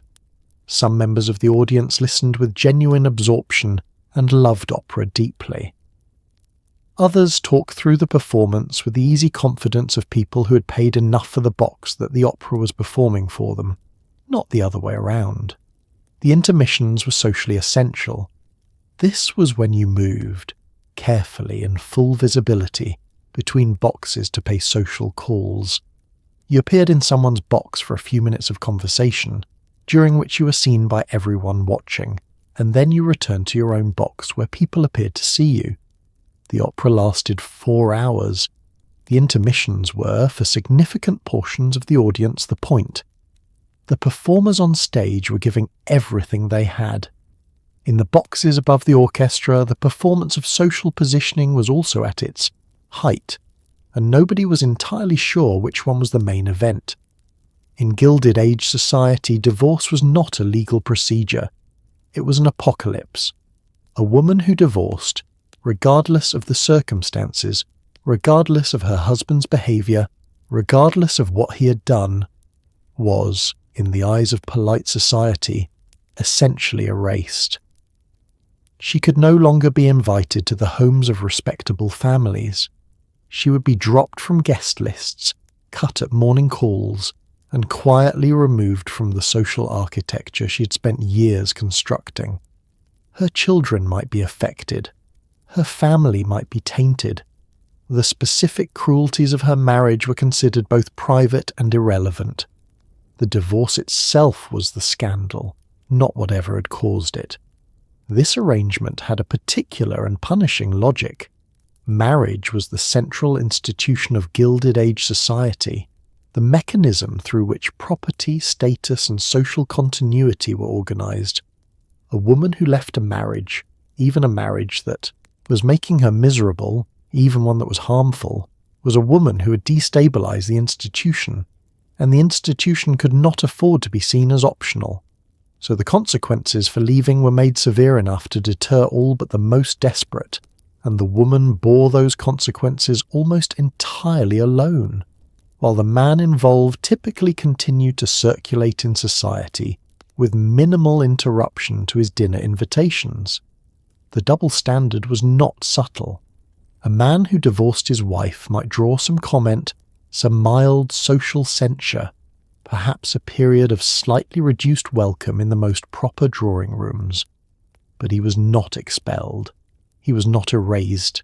He could remarry without lasting consequence, continue his club memberships, attend his usual events, and be received in the homes that had closed their doors to the woman he'd divorced.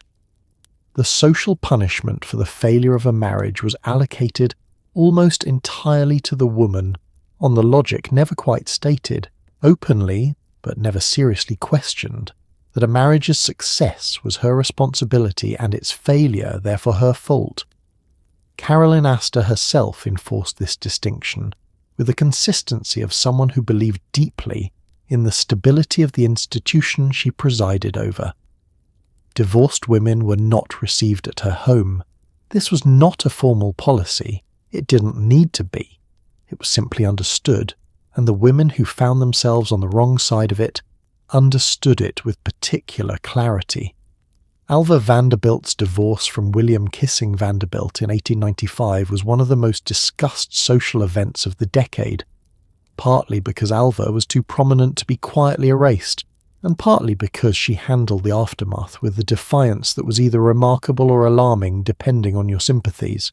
She got the divorce, she got Marble House in Newport, she got a significant financial settlement, and then she proceeded to rebuild her social position through sheer force of continued presence and the strategic deployment of her daughter's spectacular wedding to a British duke, which gave society something new to discuss and allowed the divorce to recede slightly into the background. But Alva was exceptional. For most women, the calculus was brutal and simple. The marriage, whatever it contained, was preferable to the social annihilation that followed leaving it. So they stayed. They managed. They maintained the appearance of households that functioned correctly, attended the events that required their presence, and found whatever private accommodations allowed them to endure. Some made genuine peace with their circumstances, some did not. The drawing rooms of the Gilded Age contained, behind their polished surfaces, a considerable quantity of very disciplined, very private unhappiness. The cage was not always gilded on the inside. Here is one of the great bleak ironies of Gilded Age life for wealthy women. The moment at which they were most likely to experience genuine autonomy was when their husbands died. Widowhood, grim as it sounds, functioned as a kind of accidental liberation. A widow, unlike a wife, could legally own property in her own name. She could manage her own finances or hire someone to manage them without having to defer to a husband. She could travel. She could, within certain social limits, make her own decisions about her household, her charitable work, her time and her company. She was still expected to mourn appropriately, to wear black for a regulation period, and to maintain a certain respectful quietness in her first year of grief. The mourning requirements were themselves a form of social constraint, though a temporary one. A widow was expected to wear full black dress, gloves, veil, accessories for a minimum of 1 year, transitioning through stages of half mourning that admitted grey and lavender before colour was permitted to return. The veil, worn over the face in public during the earliest period of mourning, was heavy, hot, and an effective barrier between the widow and normal social interaction. During the strictest mourning period, she was expected to withdraw largely from social life. No parties, no public entertainments, no occasions that might suggest she was anything other than devastated by her loss. The prescribed mourning period for a husband was 2 years at its most formal. For a wife, a husband was expected to mourn for 3 months. The arithmetic of this disparity was obvious to everyone, and commented upon by almost no one, because pointing out the obvious imbalances of the system was not considered a drawing-room appropriate activity.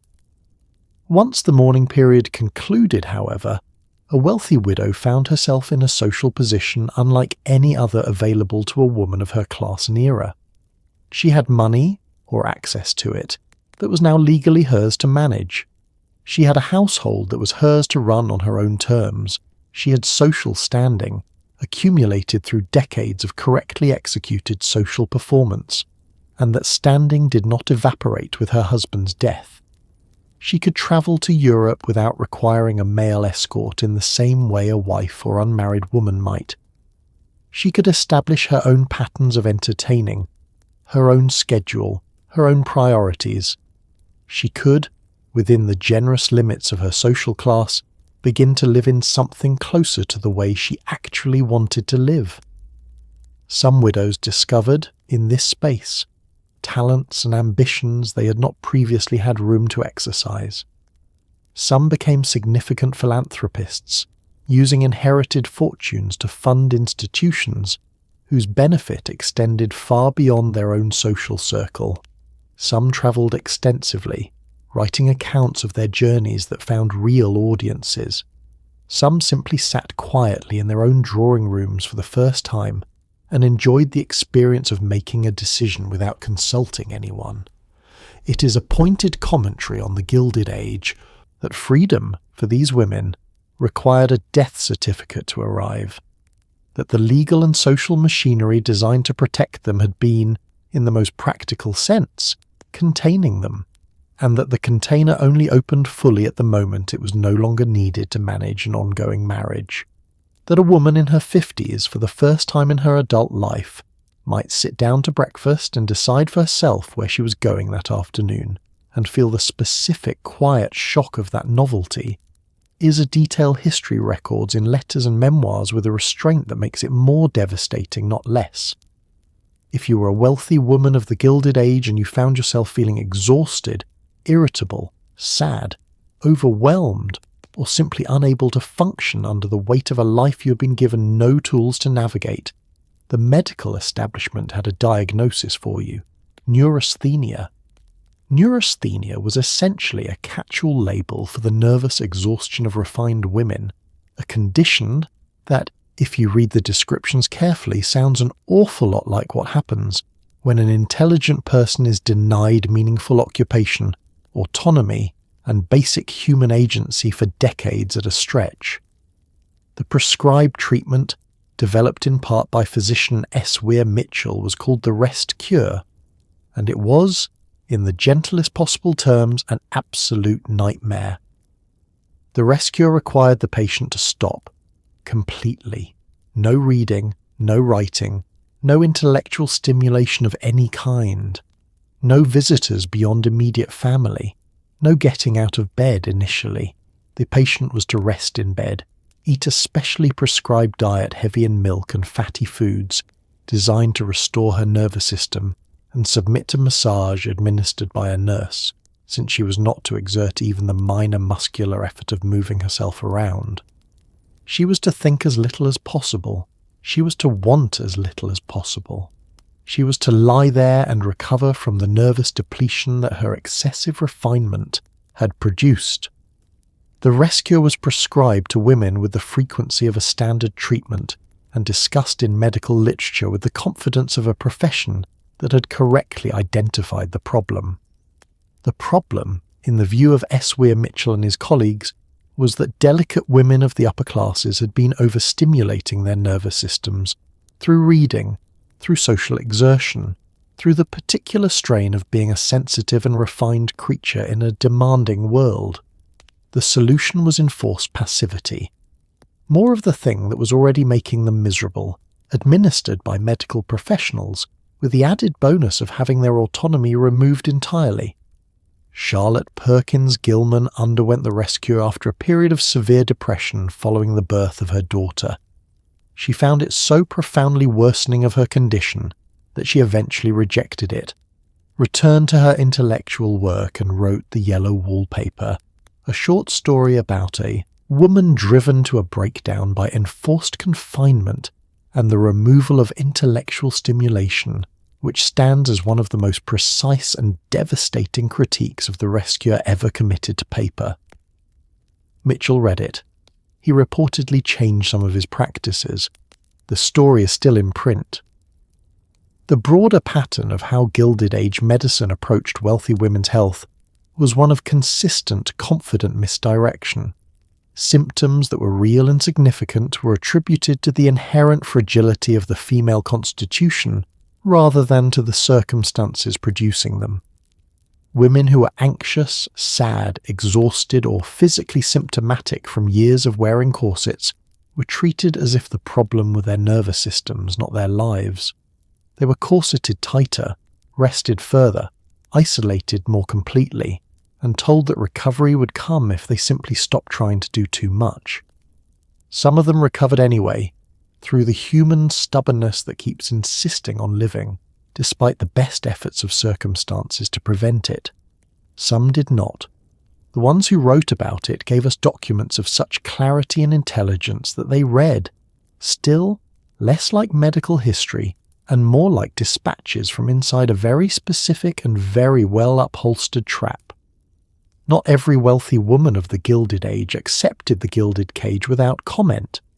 Some of the most consequential figures in American social and political reform were women who came from exactly the class that was supposed to be content with its Newport cottages and calling card rituals, and who were, to put it plainly, furious. Women like Elizabeth Cady Stanton, who came from a comfortable family and used her position, her education, and her fury to co-organize the Seneca Falls Convention in 1848 and spend the next 5 decades agitating for women's rights. Women like Ida Tarbell, who used her access and her intellect to dismantle Standard Oil in print. Women like Belva Lockwood, who ran for President of the United States in 1884 while most women still couldn't vote. These women did not operate in isolation. They operated in a social landscape that was actively hostile to what they were doing, used the tools available to them, money, education, social connection, and the particular confidence that comes from being raised to believe you are significant, and turned those tools toward purposes nobody had intended. They attended the right schools, wore the right clothes, knew the right people, and then walked into rooms and said things that made the right people extremely uncomfortable. This was not an accident. This was a strategy. The suffrage movement drew women from across the wealth spectrum, but wealthy women contributed something specific and important: visibility and resources. A wealthy woman who appeared publicly in support of votes for women brought her social standing with her, which made the cause harder to dismiss as the project of disreputable outsiders. When women like Alva Vanderbilt Belmont, who reinvented herself after her divorce as a committed suffragist and used her fortune to fund the cause, marched in suffrage parades, it was news. It created a public image of suffrage as something that respectable, prominent women supported, which chipped steadily away at the argument that only discontented fringe figures wanted the vote. The women's club movement ran parallel and was in many ways its training ground. Beginning in the 1860s and expanding rapidly through the 1880s and 90s, women's clubs brought wealthy and middle-class women together ostensibly for cultural enrichment and increasingly for political and social reform. The General Federation of Women's Clubs, founded in 1890, eventually had millions of members and operated as one of the largest civic organizations in the country, built, organized, and run entirely by women who were simultaneously being told that public life was not their domain. The pushback took quieter forms too: women who refused advantageous matches, women who insisted on managing their own inherited money, women who corresponded with other women about books, politics, and ideas with a frankness that their drawing-room conversations did not permit, women who left marriages when leaving was socially catastrophic, women who pursued education past the point their families considered appropriate, and then built careers in the narrow spaces available.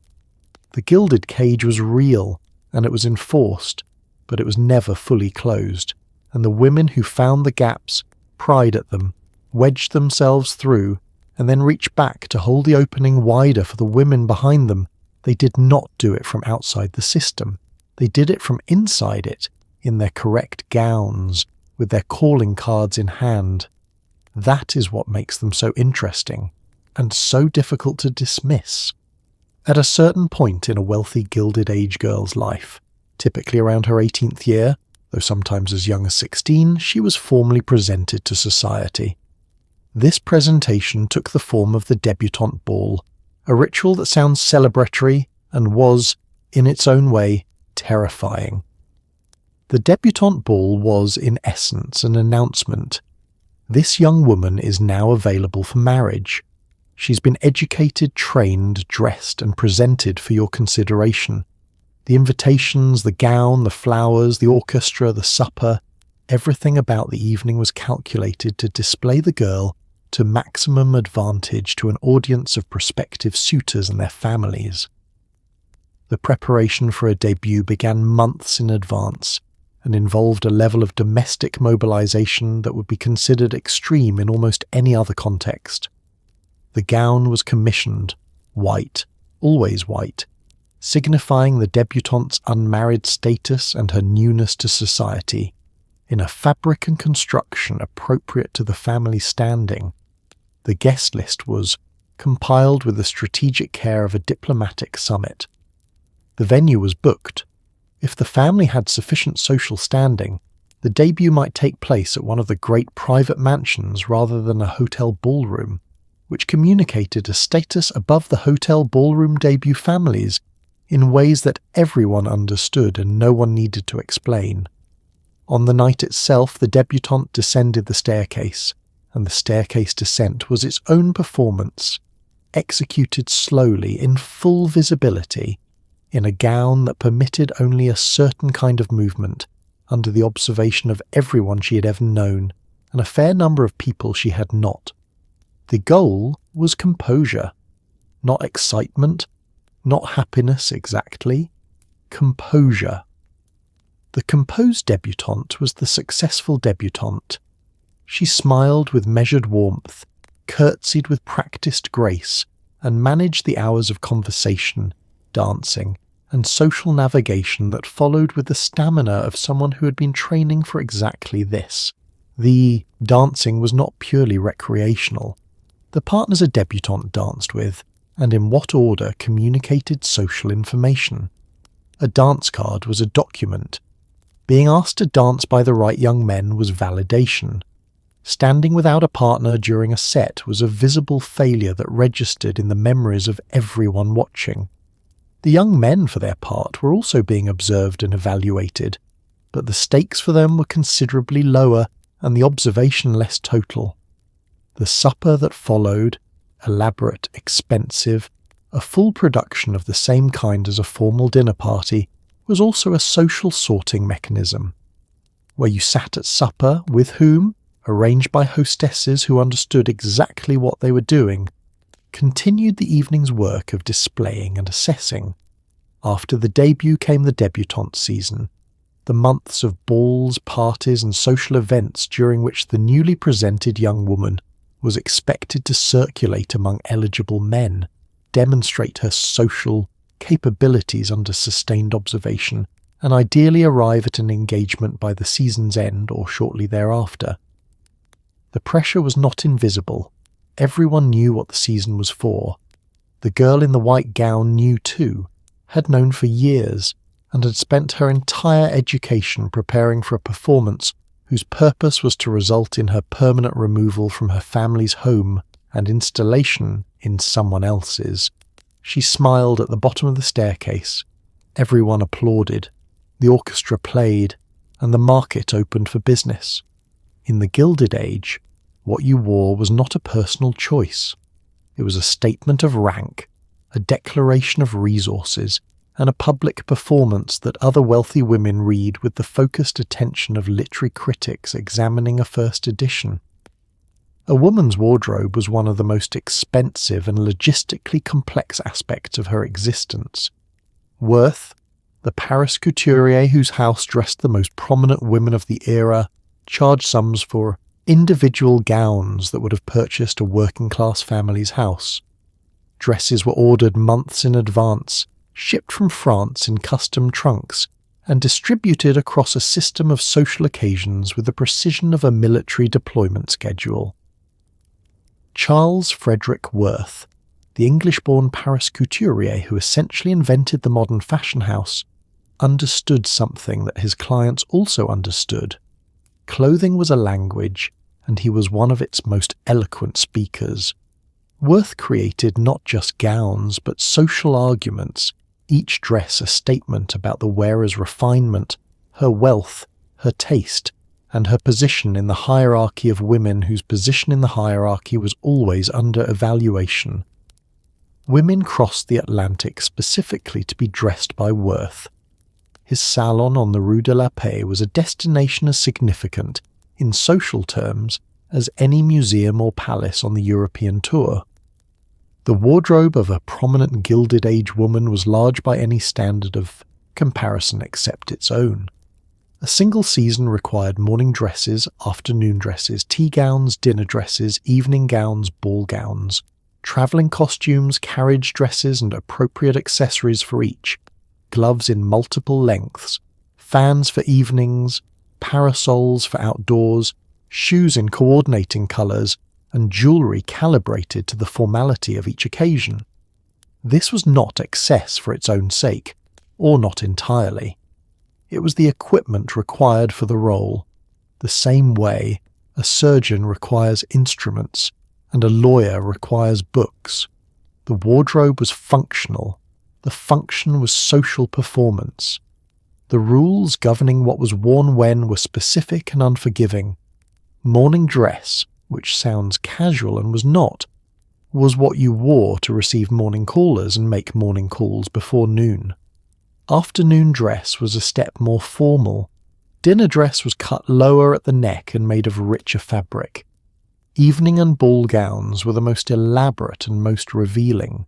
The Gilded Age drew a clear and apparently logical distinction between what was acceptable for a formal evening and what was acceptable for a Tuesday morning, with full décolletage acceptable at the opera and scandalous at breakfast, a distinction that presumably made sense to the people who made it. Jewellery followed the same logic of occasion and escalation. Pearls and modest gems for day, diamonds for evening. The great family jewel collections, Vanderbilt diamonds, Aster pearls, the Belmont rubies, emerged at formal events in their full weight and brilliance, worn with the casual confidence of people who had long since stopped being surprised by the quality of their own possessions. Reading another woman's wardrobe was a skill. The fabric, the cut, the couturier's signature, the freshness of the style, the appropriateness to the occasion, all of it was information. A gown that was one season out of fashion was noticed. A woman in an American-made dress at an event where the standard was Paris-made was noticed. A woman who appeared in the same gown twice within the same social circle was noticed, and the noticing was not kind. The wardrobe was armour, and like all armour, it had to be maintained, updated, and worn correctly, or the protection it offered failed at exactly the moment it was most needed. Wealthy women of the Gilded Age did travel extensively, expensively, and with a logistical complexity that would have given a modern travel agent a mild breakdown. A trip to Europe was not a vacation in the contemporary sense, it was a migration. A prominent family crossing the Atlantic in the 1880s or 90s would travel with a retinue that included a lady's maid, a children's nurse, a personal secretary, a valet for the husband, steamer trunks numbered in the dozens, and enough social letters of introduction to keep them occupied for months. The first-class staterooms of Cunard and White Star liners were effectively floating extensions of the Fifth Avenue. Drawing room, same furniture, same hierarchy, same rules, considerably more ocean. The steamer trunk, which sounds like a humble object, was in this context an engineering solution to a serious problem. How do you transport the wardrobe required for several months of European social life? The morning dresses, the afternoon dresses, the dinner gowns, the ball gowns, the travelling costumes, the hats, the shoes, the gloves, the accessories, the separate cases for jewellery, without destroying it in transit. The answer was the trunk, fitted internally with hanging rails, drawers and compartments, designed to keep fragile silk and elaborate embroidery intact across weeks of ocean crossing and subsequent train travel. A wealthy woman might travel with 10 trunks. Some travelled with considerably more. Porters at Cunard's docks became accustomed to managing small mountains of luggage on behalf of families whose packing represented a minor feat of domestic organisation. Europe was the destination because Europe was the standard. Paris for fashion, the couture houses, the millinery, the gloves, the accessories that could not be found in New York at equivalent quality or with equivalent social cachet. London for the social season, which ran with its own calendar and its own hierarchy, and offered a parallel set of events, presentations at court, garden parties, country house weekends, that American women with the right letters of introduction could access, and that conferred a different and valuable variety of social credential. Italy and Switzerland for the cure, should anyone's health require it, which it often did, because the cure, mineral waters, mountain air, medically supervised rest. was also a form of social activity in the resorts that catered to wealthy invalids. The practical management of a months-long European journey fell, again, largely to the woman of the family. The letters of introduction had to be composed and delivered. The social calendar in each city had to be coordinated with the actual travel schedule. The correspondence with American social contacts who would want to know where you were and when continued regardless of the Atlantic Ocean between you.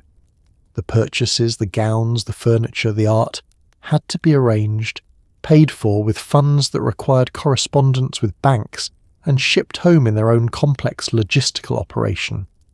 And through all of it, the appearance of effortless, pleasurable travel had to be maintained. You were not managing a complex international expedition. You were simply enjoying the season in Paris. The trunks practically packed themselves. The letters of introduction were no trouble at all. The logistics, invisible, always the work of the woman inside them, simply happened as though by elegant continental magic.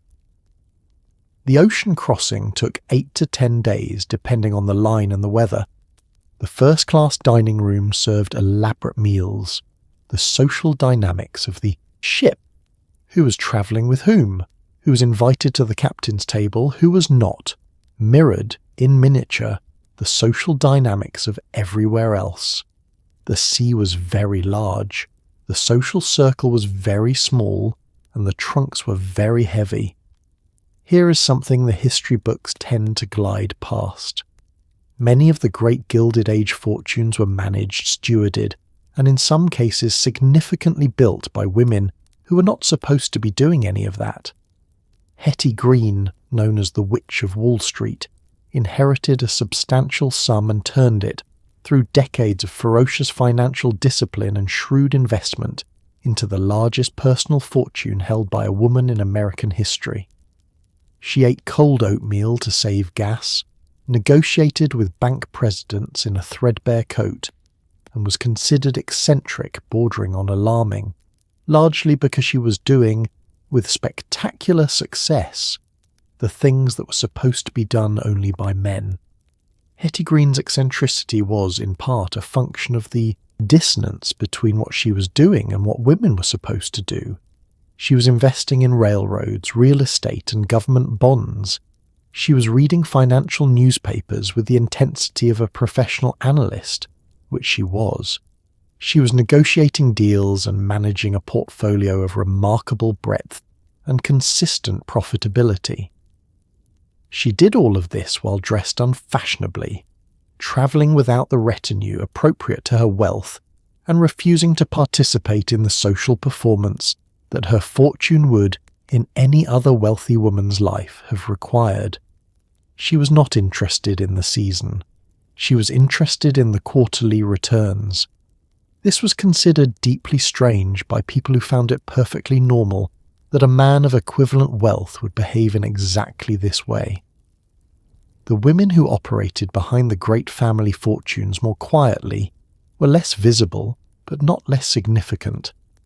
When a husband died and left a widow in charge of a substantial estate, which happened frequently, given the age differences common in Gilded Age marriages and the variety of mortal hazards available to men of that era, the management of that estate often fell to the widow in ways that were more substantial than the formal legal structure suggested.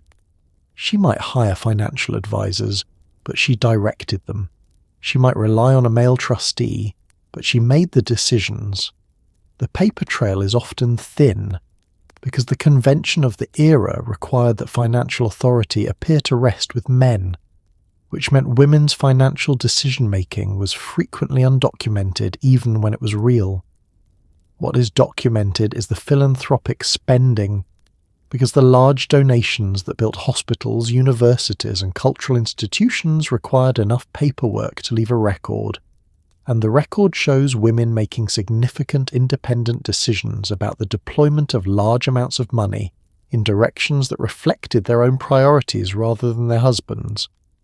Margaret, Olivia Slocum Sage, widowed at 78 by the death of the notoriously tight-fisted financier Russell Sage, proceeded to give away approximately $45 million in the remaining 18 years of her life, founding the Russell Sage Foundation, funding universities and libraries, and generally doing with the money what her husband had spent his lifetime refusing to do. The fortune was his. The judgment about what it was for, it turned out, was hers. The Gilded Age was, in many respects, unkind to women as they aged, which is to say, it was unkind to them in the same direction and with the same logic as the rest of the era, only the particular cruelties became more visible with time. A young woman in the 1880s had value measured in marriageability. An older woman, past the debutante season, past the childbearing years, past the moment when her face appeared in the society pages with breathless descriptions of her beauty, occupied a different and, in some ways, more ambiguous position. If she was a widow with her own money, she had more freedom than almost any other category of Gilded Age woman. If she was the mother of unmarried daughters, her purpose had a clear ongoing shape. If she was neither, the social calendar could begin to thin in ways that were not discussed directly, and were therefore all the more apparent. The matriarch was the approved model for aging in Gilded Age society. The older woman whose power derived not from her own beauty or marriageability, but from the accumulated weight of her social position, her family connections, and her decades of correctly executed social performance. Caroline Aster was the supreme example, a woman whose authority in her later years was formidable precisely because it was backed by so much accumulated social capital that it had become self-sustaining. She did not need to be young or beautiful. She needed to be Mrs. Aster, and she had been Mrs. Aster for long enough that the distinction had collapsed into identity. But becoming Mrs. Aster was not available to everyone, and the path to matriarchal authority required a specific combination of starting position, sustained performance, and the good fortune to outlive enough contemporaries that you became the senior figure in a room by default. For women who did not achieve this particular form of social elevation, aging in the Gilded Age meant a gradual narrowing of the world. The debutante balls were no longer yours to attend as a participant. The events that had structured your social calendar became, slowly, occasions you hosted for your daughters and attended as background. The social pages that had once mentioned you moved on to younger women. The physical demands of Gilded Age social life didn't ease with age either. The corset did not become more comfortable at 60. The elaborate dressing ritual didn't shorten. The social performances required did not become less demanding simply because you had been executing them for decades. If anything, the standards applied to older women in this context were less forgiving, because the social credit they accumulated was harder to maintain and more easily lost. A younger woman could make a social error and recover through novelty. An older woman's errors accumulated differently. What many older women found, in the space that opened as the most intense social demands of the season began to apply more to their daughters than to themselves, was something they had not expected. Time. Not freedom exactly, but time.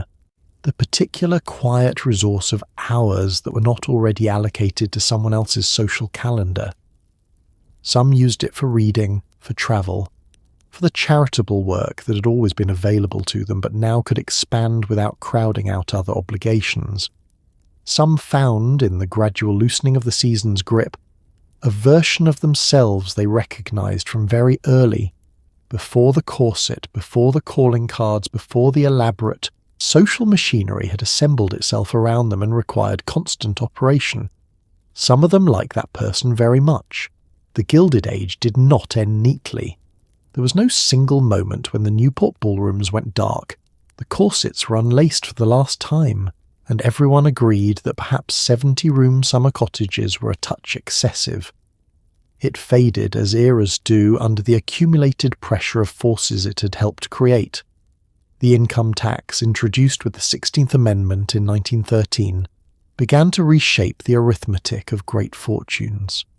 The First World War, which arrived in Europe in 1914 and claimed American attention by 1917, made the conspicuous display of extravagance feel not merely vulgar but indecent. The women's suffrage movement, which wealthy women had both supported and complicated, culminated in the 19th Amendment in 1920. The women who had been young in the Gilded Age and were now older watched these changes from a particular vantage point. They had lived inside the cage so completely that its dimensions had become the dimensions of the world as they understood it.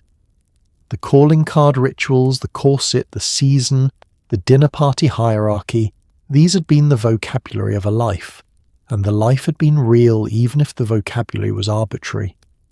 When the vocabulary began to change, when younger women cut their hair and shortened their skirts and went to work and voted and drove automobiles and seemed to find the whole elaborate social performance of the previous generation not oppressive, but simply baffling, the older women watched with reactions that range from relief to grief to a complicated mixture of both. The great Newport cottages became expensive problems. The fortunes required to maintain them were harder to sustain under income taxation, and the social structure that had given the summer season its meaning was dissolving. Families closed the cottages for longer periods, opened fewer rooms, reduced staff, and eventually in many cases sold or donated the properties outright. The breaker still stands because Cornelius Vanderbilt's descendants donated it to the Newport Preservation Society. Marble House opened to paying visitors. The palaces became museums, which is both an appropriate ending and a quietly funny one, the ultimate expression of Gilded Age excess preserved behind velvet ropes for the inspection of the people it was never intended to impress. The corset itself loosened gradually, then rapidly. The Edwardian era modified the silhouette. The teens began to soften the waist. By the 1920s, the corset as the Gilded Age had known it was essentially gone, replaced by lighter foundation garments that permitted a range of movement its predecessor had made impossible. Women who had been laced into steel and whalebone since adolescence now dressed in things that allowed them to breathe fully. Reportedly, some of them found this disorienting. The body adapts to its constraints so completely that removing them requires its own adjustment. What the Gilded Age left behind, beyond the museums and the memoirs and the portraits in their heavy gilded frames, was a record of what women could do inside almost total constraint. The hospitals they built without authority, the political movements they organised without the vote, the financial empires they managed without legal standing, the social institutions they ran under the category of charity, the writing they produced, the reform they enacted, the world they changed, not despite the cage but in it, around it, and eventually through it. The music stopped, the cottages closed, the diamonds went into vaults and eventually into auction houses. But the women who had worn them, managed them, and occasionally thrown them across the room in frustration, their story did not close with the era. It opened into the next one. The Gilded Cage left marks on its bars, and most of them were made from the inside, and so here we are. At the end of a single day, a single life really, inside the most beautiful cage ever constructed by a society that had convinced itself the cage was a gift. You've been laced into a corset before breakfast. You've navigated a calling card system with the anxiety of someone diffusing something. You've sat through a 12-course dinner eating approximately 4 bites of it. You've descended a staircase in a gown that cost more than a working family's annual income, under the observation of people keeping careful score. You've managed a staff of 40, hosted a ball for 300, and maintained through all of it the composed and pleasant expression of a woman for whom none of this required any effort whatsoever. You have done all of this without owning the house you live in, without a vote to cast, without a bank account in your own name, and without anyone asking, not once, not seriously, whether this was the life you would have chosen. And yet, The women of the Gilded Age were not victims, though the system was victimizing. They were not passive, though passivity was what the system required. They built hospitals without authority and reform movements without the vote. They managed fortunes without legal standing and changed the shape of American civil life under the category of charity. They pushed at the bars of the cage until some of them bent, and then they held the bent ones open for the women coming behind them. They did it in correct gowns, with their calling cards in hand, smiling the right amount. That is not weakness. That is a specific, demanding, exhausting, and ultimately remarkable kind of strength. The kind that operates without recognition inside a structure designed to make it invisible. So tonight, as you lie in whatever comfortable arrangement you have made for yourself, no corset, no bustle, no butler waiting outside the door, no social consequence attached to the precise angle of anything, maybe take a quiet moment for the women who did not have that, who dressed for 2 hours to attend an event they were performing rather than enjoying, who understood the bars of their cage so completely they could have drawn a map of them in the dark, who found, inside all that constraint, ways to matter, ways to build and reform and write and push, that the era could not contain, no matter how many rules it wrote. They were brilliant inside a system that needed them decorative. They were powerful inside a structure that called them powerless. They were real, complicated, funny, furious, strategic, grieving, occasionally magnificent human beings, and the Gilded Age did its absolute best to reduce them to the quality of their table settings. It did not succeed. So dim those lights a little further now. Let your breathing slow. You have survived the season, the corset, the dinner party, and the calling card. You have done it without fainting, which by Gilded Age standards means you are probably not laced tightly enough. Sleep well. You have earned it. And somewhere, in a Newport cottage that is now a museum, a portrait of a woman in a silk gown looks out from a gilded frame with eyes that are, if you look closely enough, quietly, unmistakably amused. She always knew. She just wasn't allowed to say so. Good night.